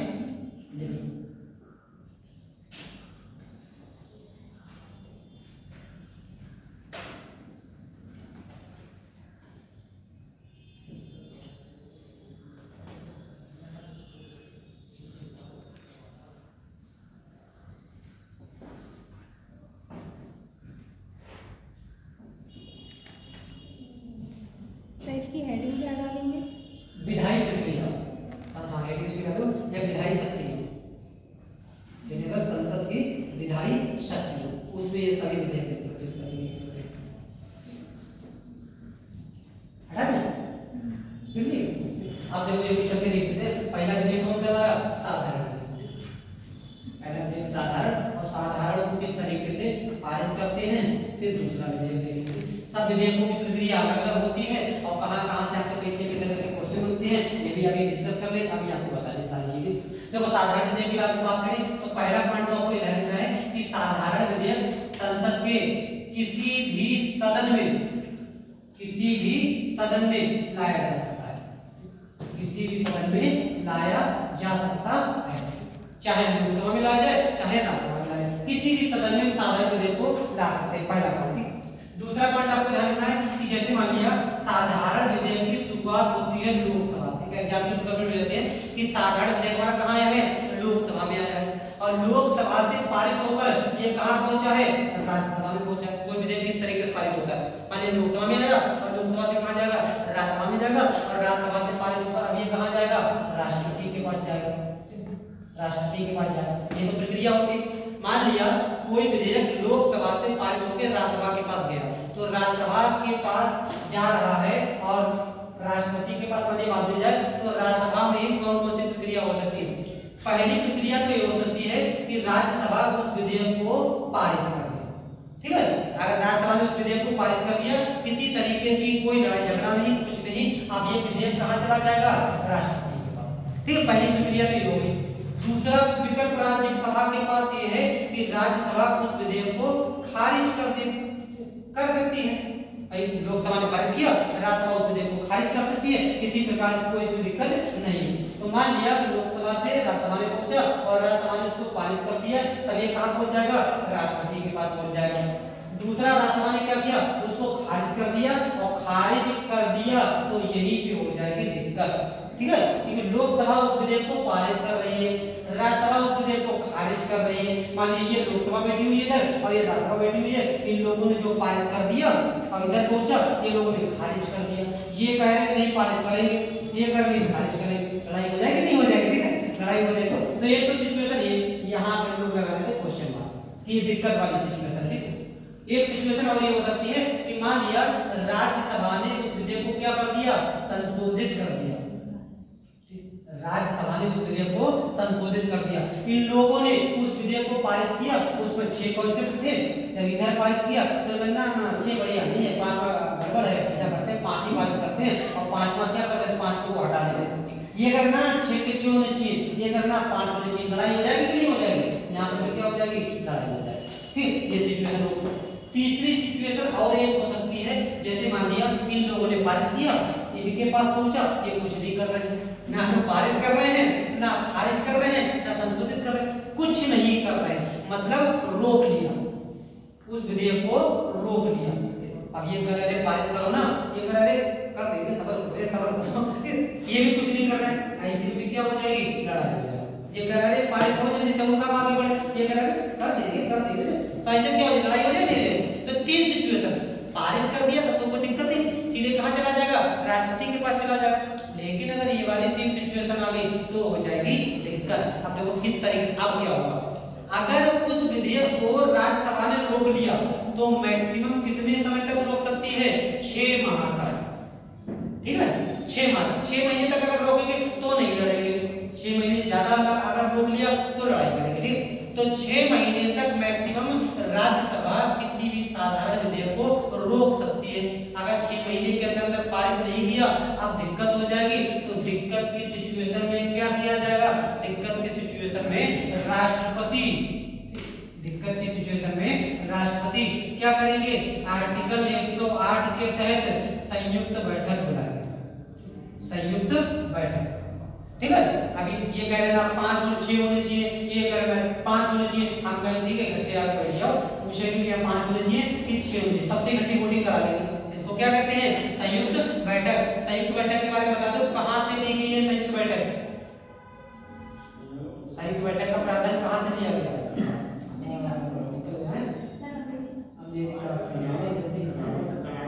कनाडा से, दिमाग से निकल गया। संयुक्त बैठक का कॉन्सेप्ट है 4 ही 5 पॉइंट होता है संयुक्त बैठक में, और 4 ही पॉइंट है जर्मनी से, साउथ अफ्रीका, ऑस्ट्रेलिया से लिया गया है।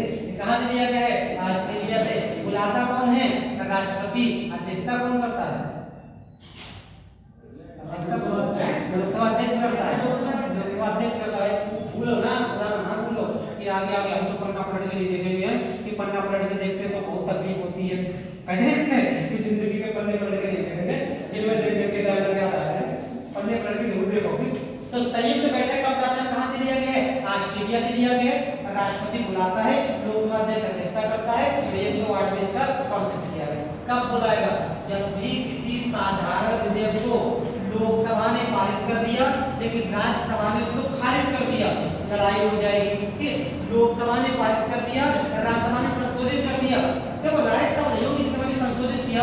अगर लोकसभा सहमत है तो कोई दिक्कत नहीं, लेकिन लोकसभा का इधर लोकसभा करना 6 होने चाहिए, ये करना 5 होने चाहिए, तब लड़ाई हो जाएगी, तब बुलाएंगे, तब संयुक्त बैठक बुला लेंगे। या फिर रोक लिया कितने समय तक, 6 महीने तक, 6 महीने तक पारित ही नहीं किया, ऐसी सिचुएशन में राष्ट्रपति क्या करेंगे, संयुक्त बैठक बुला लेंगे। तो ये बताओ संयुक्त बैठक में सामान्यतः किसकी बात चल पाती है, लोकसभा की कि राज्यसभा की, कौन शक्तिशाली रहता है, लोकसभा। क्यों,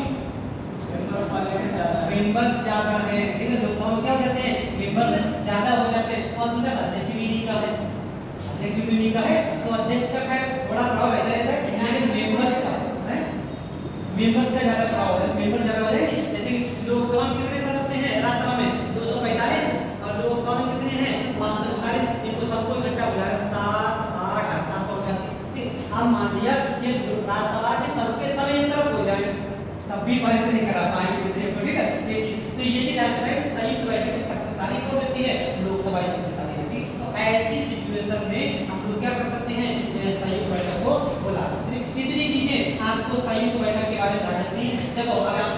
विधेयक क्या क्या बन सकते हैं। पहला आपको एक बात ध्यान रखना है कि साधारण विधेयक की शुरुआत संसद के कौन से सदन में हो सकती है, किसी भी सदन में हो सकती है, चाहे लोकसभा में आ जाए चाहे राज्यसभा में आ जाए। पहला पॉइंट। ठीक, दूसरा पॉइंट, साधारण विधेयक के मामले में राज्यसभा को कितनी शक्तियां प्राप्त है, लगभग लगभग बराबर की शक्तियां प्राप्त है। जो लोकसभा को शक्तियां प्राप्त है वही राज्यसभा को प्राप्त है, ये दोनों से दोनों पारित होना चाहिए। अगला पॉइंट आप जाएगा कि साधारण विधेयक को राज्यसभा कितने समय तक रोक सकती है, 6 महीने तक। ठीक, अब ये तो नोट पढ़ लिया कि कोई विधेयक अगर लोकसभा से पारित हो गया राज्यसभा में गया तो राज्यसभा मैक्सिमम उसको 6 महीने तक रोक सकती है, या संयुक्त बैठक भी हो सकती है। इसका अगर हम उल्टा कर दें, ठीक है, इसका उल्टा कर दें कि कोई विधेयक राज्यसभा से पारित होकर लोकसभा में गया, ठीक है, तो लोकसभा कितने समय तक रोक सकती है, 6 महीने। बताओ, हमने जब पढ़ा होगा कि हाँ राज्यसभा से पारित होकर राज्यसभा में गया तो राज्यसभा 6 महीने तक रोक सकती है। अगर इसी की हम सिचुएशन उल्टी कर दें, भाई दोनों सदनों में आ सकता है, किसी भी सदन में आ सकता है, तो कोई साधारण विधेयक राज्यसभा में आया और राज्यसभा से पारित होकर लोकसभा में गया, लोकसभा कितने समय तक उसको रोक सकती है, अनिश्चित काल तक। इसके लिए समय का कोई भी बाउंडेशन नहीं होता। संविधान में कहीं पर भी लिखा हुआ नहीं है कि लोकसभा कितने समय तक उसको रोक सकती है, केवल राज्यसभा की बाउंडेशन है कितने समय की, 6 महीने की। लोकसभा के लिए कोई भी टाइम बाउंडेशन नहीं है। ठीक है, तो आप मुझे अगर पूछिए भाई 6 महीना रोके, 6 महीने रोके, 6 महीना नहीं रोके, इसके लिए टाइम की कोई बाउंडेशन नहीं है। ठीक है, ये चीज ध्यान रखनी। तो ये हमारी होती है साधारण विधेयक की प्रक्रिया। यहां तक बातें क्लियर। इसको 2-4 पॉइंट इसकी लाइन में हेडिंग डालो साधारण विधेयक, इसको नोट कर लो। हेडिंग डालो साधारण विधेयक। इसमें देखो पहला पॉइंट साधारण विधेयक, इसमें देखो पहला पॉइंट साधारण विधेयक की शुरुआत। साधारण विधेयक की शुरुआत संसद के किसी भी सदन में हो सकती है। साधारण विधेयक की शुरुआत संसद के किसी भी सदन में हो सकती है। अगला पॉइंट, इस विधेयक के मामले में राज्यसभा को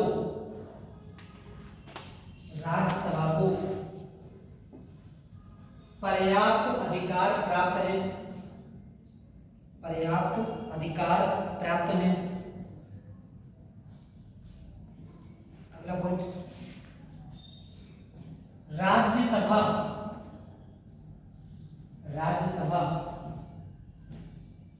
लोकसभा द्वारा पारित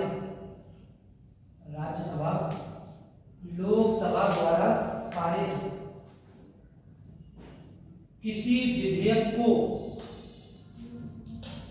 लोकसभा द्वारा पारित किसी विधेयक को पारित कर सकती है।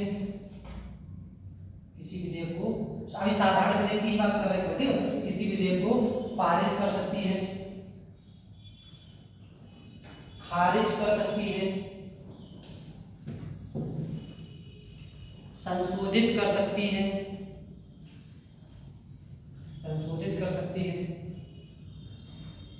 या अधिकतम 6 माह तक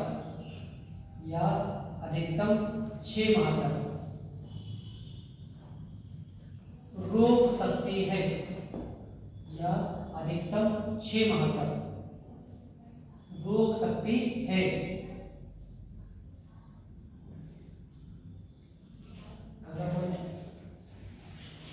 विवाद की स्थिति में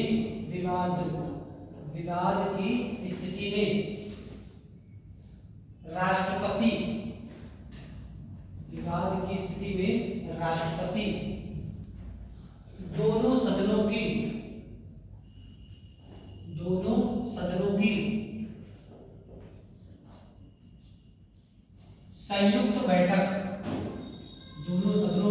संयुक्त बैठक बुला सकते हैं। दोनों सदनों की संयुक्त बैठक बुला सकते हैं। ये हमारा को साधारण विधेयक को पारित करने के लिए अब इसके यहाँ से पारित हो जाएगा तो कहाँ हो जाएगा राष्ट्रपति के पास हो जाएगा। राष्ट्रपति के पास अपने विकल्प चाहे पारित कर दे चाहे खारिज कर दे विचार देने नोट डाल दे या फिर कुछ ना करे, ठीक है। राष्ट्रपति वीटो से दे बताइए वो राष्ट्रपति का अपना हो जाएगा। तो साधारण विधेयक पर अगली हमारे विधेयक की प्रक्रिया कौन सी आ जाती है धन विधेयक। दूसरा हम देख लेते हैं धन विधेयक। धन विधेयक देखो धन विधेयक क्या होता है, किस तरीके से धन विधेयक है। जैसे मान लिया परिभाषा को वाला से देख लेंगे, पहले देखते हैं कि क्या संविधान में भारत के पास भारत सरकार या राज्य सरकारों के पास 3 प्रकार की निधियों का कॉन्सेप्ट किया गया है। फंड होते हैं 3 प्रकार के फंड होते हैं। एक को हम लोग बोलते हैं संचित निधि कंटिजेंसी फंड संचित निधि, दूसरी बोलते हैं लोक लेखा निधि लोक लेखा निधि, और तीसरी को हम लोग बोलते हैं आकस्मिकता निधि आकस्मिकता निधि। ऐसे करते हैं 3 प्रकार के अकाउंट मतलब फंड होते हैं भारत सरकार के पास। आर्टिकल ध्यान रख रहे हैं 266 में हमारा क्या हो जाएगा संचित निधि, 266 में ही क्या हो जाएगी लोक लेखा निधि, और 267 में हमारी कौन सी हो जाएगी आकस्मिकता निधि। ये तीनों निधियां इन्हीं आर्टिकल्स में केंद्र की भी बताई गई हैं और इन्हीं आर्टिकल्स में राज्य की भी बताई गई। राज्य की अपनी निधियां होती हैं, केंद्र की अपनी निधियां होती हैं, और इन तीनों में सरकारों का पैसा रखा हुआ होता है, ठीक है। जैसे भारत सरकार की संचित निधि है या लोक लेखा निधि है या आकस्मिकता निधि है, तो इसमें भारत सरकार ने अलग अलग तरीके के पैसे रखे। जैसे मान लिया सरकार की जितनी भी आमदनी का स्रोत है उनको कहीं से राजस्व मिला, सरकार की भी कंपनियां जितनी वहां को लाभांश मिला, ये सब पैसा किसका सरकार का हो गया, सरकार मतलब पब्लिक का, ये सब पैसा सरकार का हो गया। तो सरकार इनको कौन से खाते में रखती है संचित निधि में रखती है, जो सरकार की आमदनी। दूसरा लोक लेखा निधि, हम लोगों ने क्या किया, हम लोगों ने सरकार के पास बैंक अकाउंट खुलवा रखा है सुकन्या समृद्धि योजना, ठीक है, खाता खुलवा रखा है, उसके माध्यम से सरकार को पैसा जमा करते हैं। तो बताओ ये सरकार ये पैसा खर्च कर सकती है या ये निश्चित समय पर हमें वापस करना पड़ेगा, वापस करना पड़ेगा। भाई वाला पैसा सरकार खर्च कर ले, सरकार को राजस्व मिला और सरकार चाहे सड़क बनवाए चाहे कुछ बनवाए, हमको दिक्कत थोड़ी। और पता लगे हमने पैसा जमा किया और सरकार ने सड़क बनवाई दी और पैसा देने गए कि भाई हमारा इतना पैसा हो जमा हो गया पैसा दो, अरे वो तो सड़क बनवा दी, दिक्कत हो जाएगी। ये किसका पैसा है लोक लेखा यानी कि पब्लिक का पैसा है। तो पब्लिक का पैसा कौन सी निधि में रखा जाता है लोक लेखा निधि में रखा जाता है। अब मान लिया जैसे हम अपना एग्जांपल ले, मान लिया कि हमारे लिए 10,000 रुपया की आमदनी हुई, ठीक है। तो 10,000 रुपया की आमदनी हुई तो 10,000 रुपया हमारा हो गया, हम चाहे कैसे भी खर्च करें, ठीक खर्च करें। लेकिन क्या हम कभी ये सोच सकते हैं उसके बारे में कि 10,000 रुपया आमदनी हो गई 10,000 रुपया खर्च तो कर सकते हैं, ऐसा कर सकते हैं कि 10,000 से 8,000 खर्च कर लेते हैं, 2,000 रुपया बचा देते हैं। बाई चांस कभी कोई अचानक कोई दिक्कत हो जाए कुछ भी हो जाए तो पैसा किससे मांग जाएंगे, 2,000 रुपया बचा उसी में से खर्च कर देंगे, ठीक। यानी कि अचानक की सिचुएशन के लिए तो भारत सरकार क्या करती है थोड़ा पैसा अपना अलग बचा कर रखती है, जो उसकी आमदनी है उसमें से थोड़ा पैसा अलग बचा कर लेती है, उसको किस पे रखती है आकस्मिकता निधि। कोई अचानक कोई सिचुएशन खराब हो जाए तो क्या करेगी आकस्मिकता निधि में से पैसा निकाल के दे देंगे, क्योंकि ये तो पैसा पब्लिक का है। लोक लेखा निधि किसकी है ये पब्लिक की है। संचित निधि में से पैसा ऐसे दे नहीं सकते क्योंकि संचित निधि का संचालन लोकसभा के कंट्रोल में होता है। संचित निधि में से एक पैसा भी अगर निकालना है तो लोकसभा जब तक अनुमति नहीं देगी तब तक संचित निधि में से पैसा निकाल नहीं सकते। मान लिया कि इस समय संसद का सत्र नहीं चल रहा है, फिलहाल तो चल रहा है, एक एग्जांपल ले लेते हैं। मान लिया इस समय संसद का कोई सत्र नहीं चल रहा है, अचानक कोई आपदा आ जाए, ठीक है, अचानक कोई किसी तरीके की कोई आपदा आ जाए और पैसा देना है खर्च करना है, सरकार को राहत करके पैसा खर्च करना है। संसद तो सत्र में है ही, संचित निधि में से पैसा खर्च कैसे करें, तो संसद अगर सत्र में होती तो तुरंत एक विधेयक लेके आते और वो पारित करवा लेते और संचित निधि में से पैसा हम निकाल लेते, लेकिन अभी सरकार कर ही नहीं सकते क्योंकि संसद सत्र में है ही नहीं। तो ऐसी सिचुएशन में संसद के पुनः सत्र में आने का इंतजार करेंगे कि कोई बात नहीं अभी थोड़ा सा आ रही है बाढ़ आने दो 15 दिन बाद दे देंगे पैसा, ऐसा करेंगे तुरंत राहत कार्य चलाने पड़ेगा, तुरंत राहत कार्य चलाने पड़ेगा। ऐसी सिचुएशन में पैसा कहां से दिया जाता है आकस्मिकता से। इसको भारत सरकार का ब्लैंक चेक कहते हैं, ठीक है, भारत सरकार या राज्य सरकार जो है उसको ब्लैंक चेक कहते हैं, कोरा चेक, ठीक है, ब्लैंक चेक कहते हैं कि जितना सारा पैसा हो इसमें से निकालो। इसको राष्ट्रपति का वित्त सचिव संचालित करता है, राष्ट्रपति के सचिव होते हैं वित्त मंत्रालय वाले, वो संचालित करते हैं। तो आकस्मिकता लेने को इसमें संसद से परमिशन नहीं लेनी होती, ठीक है। तो ये 3 तरीके की हमारी निधियां होती हैं, इन 3 तरीके की निधियों में कोई या उसमें से कोई पैसा निकालना है, कोई टैक्स लगाना है, कोई टैक्स हटाना है, ये सब किसी भी तरीके के विधेयक के माध्यम से किए जाए तो विधेयक कौन सा कहलाता है? धन विधेयक कहलाता है। ठीक है, किसी भी तरीके का कोई ऐसा विधेयक हो जिसमें से इसमें से पैसा निकालना हो, इसमें पैसा डालना हो, कुछ भी करना हो तो उसको क्या बोलेंगे? धन विधेयक बोलेंगे। जैसे मानिए भारत सरकार की आमदनी संचित निधि में जमा की जाती है तो भारत सरकार खर्चा किसमें से करेगी? संचित निधि में से करेगी। आप लोग मानिए आप लोग का आईएएस सिलेक्शन हो गया तो सर वेतन आएगा, वेतन कहां से आएगा? संचित निधि में से आएगा, संचित निधि में से तो आएगा। तो ऐसे में संचित निधि से पैसा खर्च करते हैं तो संचित निधि में से कोई पैसा ज्यादा खर्च करना है या कम खर्च करना है, उसको चेंज करना है, ऐसा विधेयक क्या कहलाता है? धन विधेयक कहलाता है। ठीक है, राष्ट्रपति का माने वेतन बढ़ाना है, ठीक है, तो राष्ट्रपति का वेतन बढ़ाना तो भार किस पे पड़ेगा? संचित निधि पर भार पड़ेगा। तो उससे रिलेटेड कोई अगर विधेयक लेके आ रहे तो विधेयक कौन सा कहलाएगा? धन विधेयक। ठीक है, इसे तो कैसा भी ऐसा जिसमें ये कॉन्सेप्ट शामिल हो उसको क्या कहते हैं? धन विधेयक कहते हैं। और इसका प्रावधान कौन से आर्टिकल में है? 109 और 110। ठीक है, ये चीज अब किस तरीके से धन विधेयक पारित होता है ये ध्यान रखना। पहला पॉइंट हमको ये लगता है कि धन विधेयक का प्रावधान इन 2 आर्टिकल में दिया गया है। एक ये यही आर्टिकल आपको ऑप्शन मिलेगा, या तो 9 मिलेगा या 10 मिलेगा, दोनों में बताया गया धन विधेयक के बारे में। दूसरा पॉइंट आपको ध्यान रखना है कि अगर कोई धन विधेयक संसद में लाया जाना है तो ऐसे धन विधेयक की शुरुआत केवल लोकसभा में हो सकती है, केवल लोकसभा में हो सकती है। मतलब जैसे लोग देखा था साधारण विधेयक किसी भी सदन में आ रहा था, धन विधेयक की शुरुआत राज्यसभा में नहीं हो सकती, धन विधेयक की शुरुआत केवल लोकसभा में ही हो सकती है। इसके अलावा और अगर देखें तो धन विधेयक को लाने के लिए राष्ट्रपति की पूर्व अनुमति जरूरी होती है, राष्ट्रपति की पूर्व अनुमति जरूरी होती है। मतलब राष्ट्रपति से पूछ के लेके आएंगे कि ऐसा ऐसा कार्य करना है, बताओ ये विधेयक लेके आए या ना लेके आए। अगर राष्ट्रपति ने कह दिया कि आप धन विधेयक लेके आओ तभी लेके आएंगे, अन्यथा धन विधेयक लेकर नहीं आएंगे। तो पहला पॉइंट आर्टिकल ध्यान रखना कौन सा? 109 और 110। दूसरा पॉइंट इसकी शुरुआत केवल लोकसभा में हो सकती है, राज्यसभा में इसकी शुरुआत नहीं हो सकती। तीसरा पॉइंट ये राष्ट्रपति की पूर्व अनुमति से ही लाया जाता है। ठीक, अगला पॉइंट कि ऐसे धन विधेयक पर राज्यसभा की शक्तियां बहुत सीमित होती हैं, राज्यसभा की शक्तियां बहुत सीमित होती हैं। जैसे वहां पर हमने देखा था, वहां पर राज्यसभा को पर्याप्त अधिकार थे, यहाँ पर राज्यसभा को पर्याप्त अधिकार नहीं होते। जैसे कि राज्यसभा इस विधेयक को खारिज नहीं कर सकती। ठीक है, धन विधेयक अगर है तो धन विधेयक को राज्यसभा खारिज नहीं कर सकती। अगर खारिज कर भी दिया तब भी लोकसभा पर कोई फर्क नहीं पड़ेगा। ठीक, लोकसभा डायरेक्ट कहां भेज देगी? राष्ट्रपति के पास भेज देगी। तो खारिज नहीं कर सकती, करोगे तब भी ठीक, ना करोगे तब भी ठीक। ठीक है, सीधे यहां से कहां चला जाएगा? राष्ट्रपति के पास चला जाएगा। दूसरी बात, राज्यसभा इस विधेयक को संशोधित नहीं कर सकती, संशोधित नहीं कर सकती। संशोधित किया तुमने, माना तब भी हमारा मन, ना माना तब भी हमारा। मतलब पूरी की पूरी अधिकारिता किसकी है? लोकसभा की लागू होती है, यहाँ पर राज्यसभा की लागू नहीं होती। तीसरा पॉइंट, राज्यसभा के पास जब ये विधेयक जाता है तो राज्यसभा इसको मैक्सिमम 14 दिन तक रोक सकती है, बस केवल 14 दिन तक धन विधेयक को रोक सकती है। इसके अलावा धन विधेयक के मामले में राज्यसभा को कोई अधिकार प्राप्त नहीं होता। तो अगर साधारण विधेयक का पूछा जाए तो राज्यसभा 6 महीने, ठीक है, और धन विधेयक का पूछा जाए तो 14 दिन, कि मैक्सिमम 14 दिन तक रोक सकती है राज्यसभा, इससे ज्यादा समय तक राज्यसभा धन विधेयक को नहीं रोक सकती। ठीक, अब देखो यहाँ और थोड़ा सा अंतर है।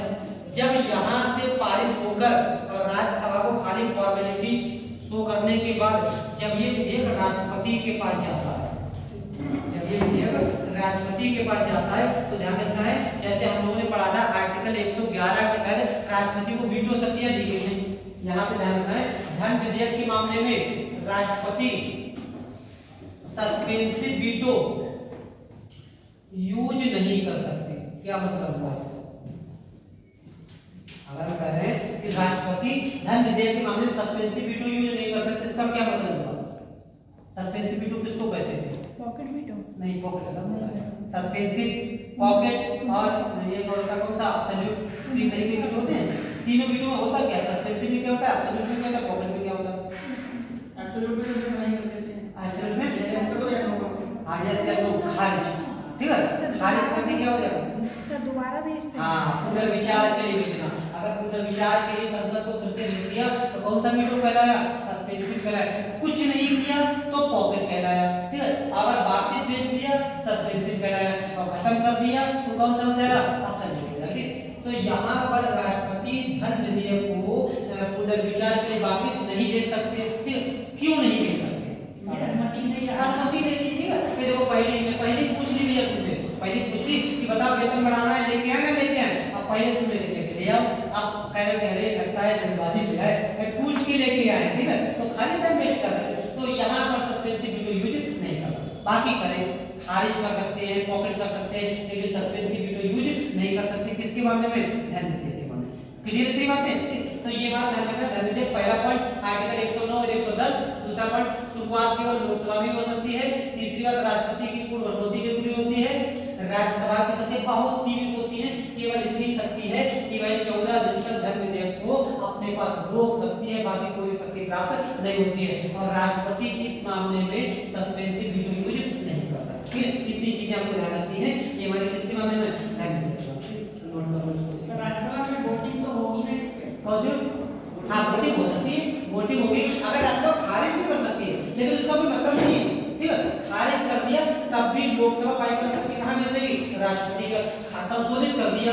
ठीक, तो लोकसभा का मन चाहे संशोधन माने चाहे ना माने, और संशोधन करने पर डायरेक्ट मान लीजिए संशोधित जैसे मान लीजिए कि मान लीजिए लोकसभा बैठी हुई है, ये राष्ट्रपति बैठी हुई है, इधर से विधेयक आया आप लोगों के पास गया, हम मान लिया राष्ट्रपति है। ठीक है, जरा देर मान लेते मान्य क्या कर रही है।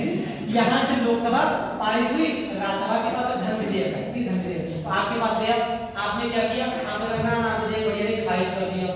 ठीक, खारिज कर दिया। तो अगर साधारण विधेयक होता तब तो संयुक्त बैठक बुलाते, लेकिन साधारण तो है, तो ये लोग क्या करेंगे, अब ये लोग भेजते ही नहीं आपके पास। ठीक है, ये तो खारिज कर देते, सीधे हमारे पास आ जाएगा विधेयक इस तरीके से। दूसरा, मान लिया भेजा आपके पास, आप लोगों ने क्या किया, संशोधित कर दिया, वोटिंग होगी पर्याप्त। ठीक, वोटिंग होगी, आपने संशोधित कर दिया। संशोधन करने का विधेयक इनके पास जाएगा। अगर इनको संशोधन सही लग रहे हैं तो मान सकते हैं, नहीं संशोधन सही लग रहा है तो सीधे वही वाला विधेयक किसके पास दे देंगे, मेरे पास दे देंगे, हमने साइन कर दिया और खत्म। लेकिन जब मेरे पास आओ और क्या कर सकते हैं आप लोग, तीसरा काम 14 दिन तक लेट कर सकते हैं, बस इतना का, और कुछ नहीं कर सकते। जैसे मेरे पास आया तो हम वापस नहीं करेंगे। ठीक है, वापस नहीं करेंगे, बाकी सारे के सारे काम कर सकते, पॉकेट वीटो करें, खारिज करें, सब करें, लेकिन उस विधेयक को पुनर्विचार के लिए वापस नहीं दे सकते, क्योंकि हमसे तो पूछ के लेके आए। ठीक है, पूछ के लेके आए लेकर, लेकिन हमसे पहले पूछ लिया गया है कि ऐसा विधेयक ला रहे हैं, बताइए आपकी क्या राय है। तो राष्ट्रपति ने कह दिया कि लेके आओ, तभी तो लेके आए, तो पहले ही पूछ लिया तो आप सस्पेंसिव वीटो किस बात है। ठीक, ये क्वेश्चन बस बता दो, हम कह रहे हैं किसी विधेयक को खारिज कर देना। ठीक है, कौन सी सिचुएशन में राष्ट्रपति किसी विधेयक को खारिज कर सकते हैं, सिचुएशन बताओ। कोई सिचुएशन ऐसी हो सकती है राष्ट्रपति कौन सा, नहीं वो तो उससे राष्ट्रपति पर महाभियोग किसी विधेयक को नहीं पॉकेट तो लगा सकते हैं। जैसे हम लोगों ने वो वाला देखा था, कौन सा था, इंडियन पोस्ट ऑफिस है, किसी विधेयक को खारिज कब कर सकते हैं, एब्सोल्यूट वीटो कब करेंगे, एब्सोल्यूट की सिचुएशन बताइए, क्योंकि राष्ट्रपति तो मंत्रिपरिषद की सलाह पर काम करते हैं।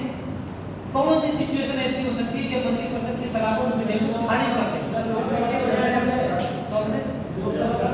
लोकसभा का, लोकसभा का वेतन का फर्क नहीं पड़ेगा। अभी लोग देखेंगे कि लोकसभा के वेतन का किसी विधेयक पर क्या प्रभाव पड़ेगा। ठीक है, ये भी हो सकता है। हाँ, कौन सा बता रहे थे, कौन सा वेतन होता है, आपने बताया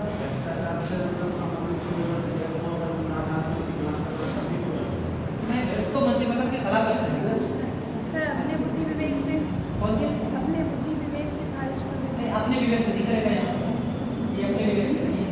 ध्यान थोड़ा सा काफी पन्ना पलट के देखोगे तब काम चलेगा।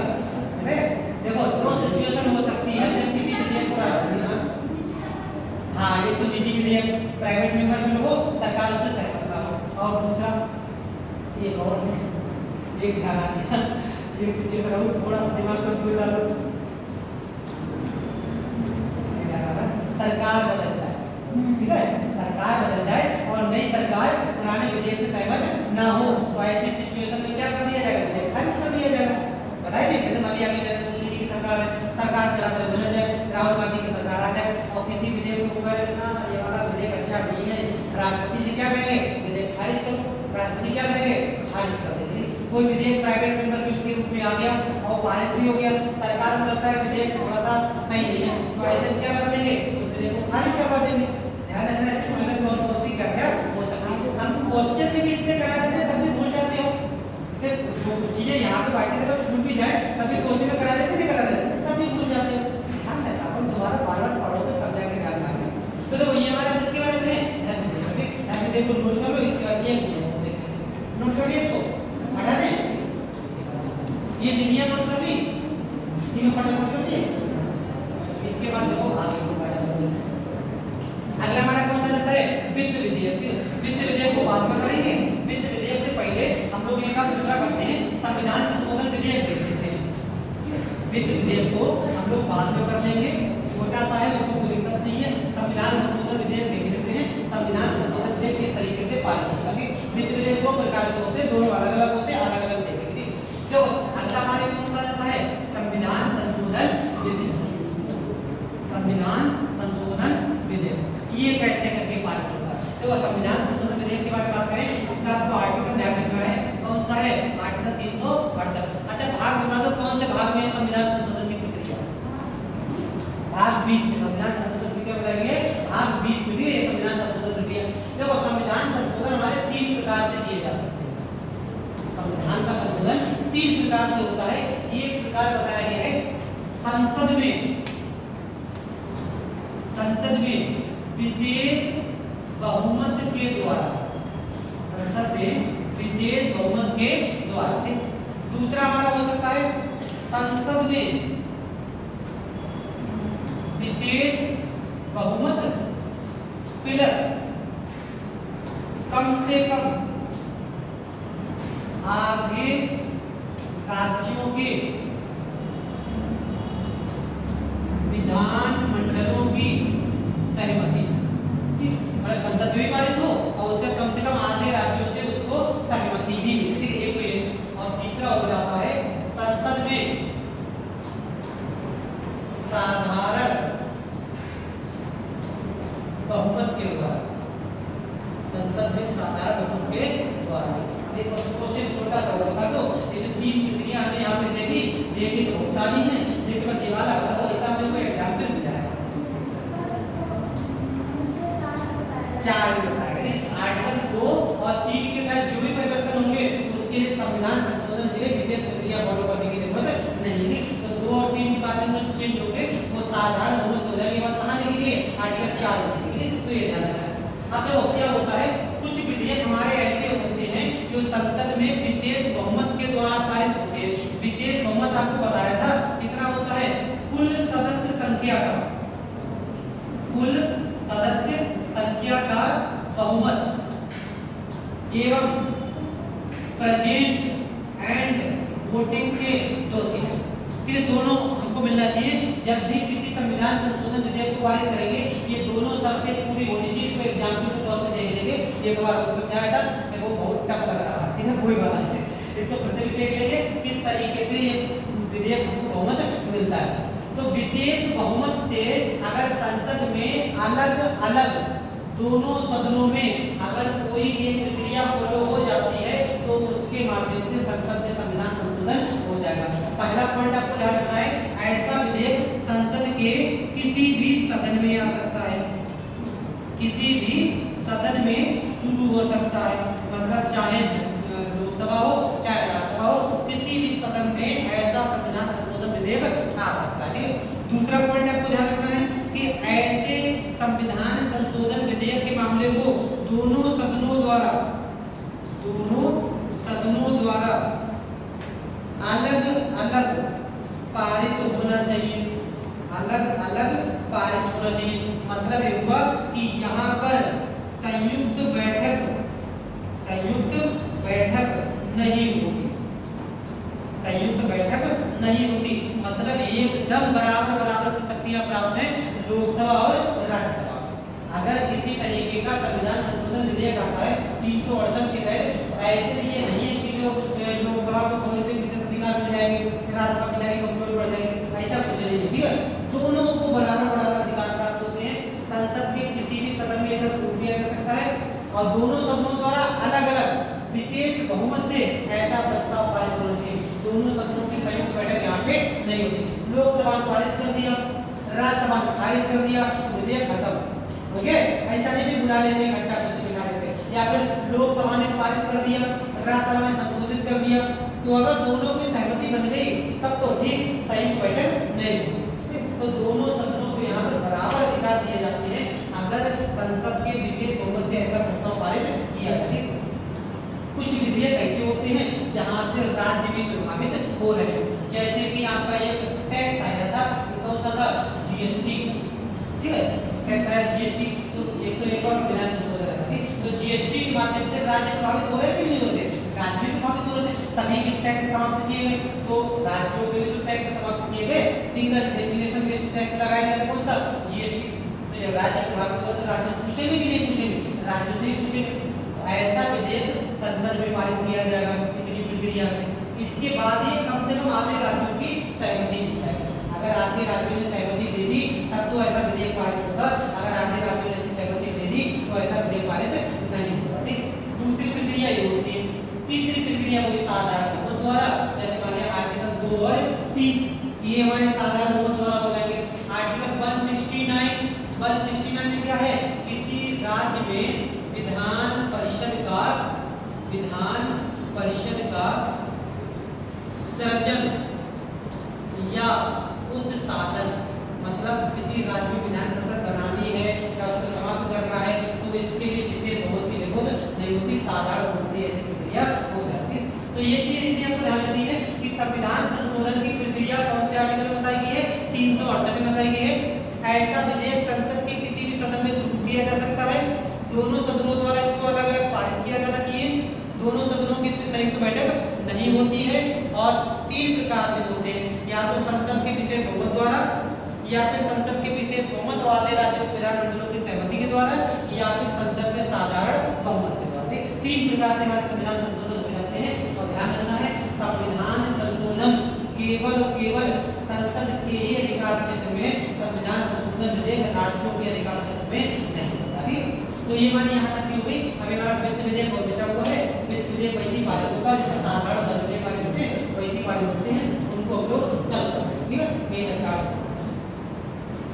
यहाँ तक कि किसी तरीके की दिक्कत, कहीं पे किसी को कोई दिक्कत नहीं होती है, कहीं पे अगर किसी को कोई दिक्कत हुआ करे, समझ में आया करे तो बता दिया, उसको फिर से रिपीट करते हैं। ठीक है, ये कर हटा दी बेटा ने सर ये साधन, सर साधन विधान परिषद का सृजन या उत्साधन में उसको डिमोलिश समाप्त करना, सृजन मतलब क्रिएट करना, उत्साधन में उसको समाप्त करना। ठीक, ये 169 बताया, हम लोग देखेंगे आगे आगे विधान में पाँच।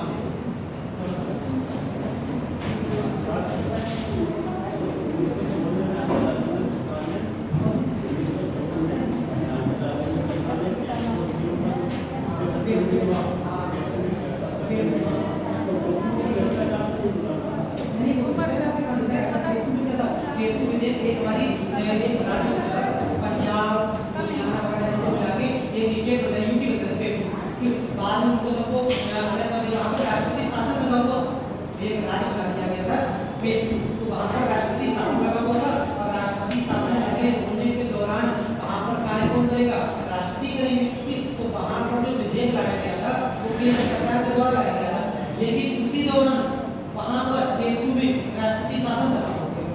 राष्ट्रपति शासन समाप्त हो गया तो वहां का तो राष्ट्रपति ने कह दिया कि हमें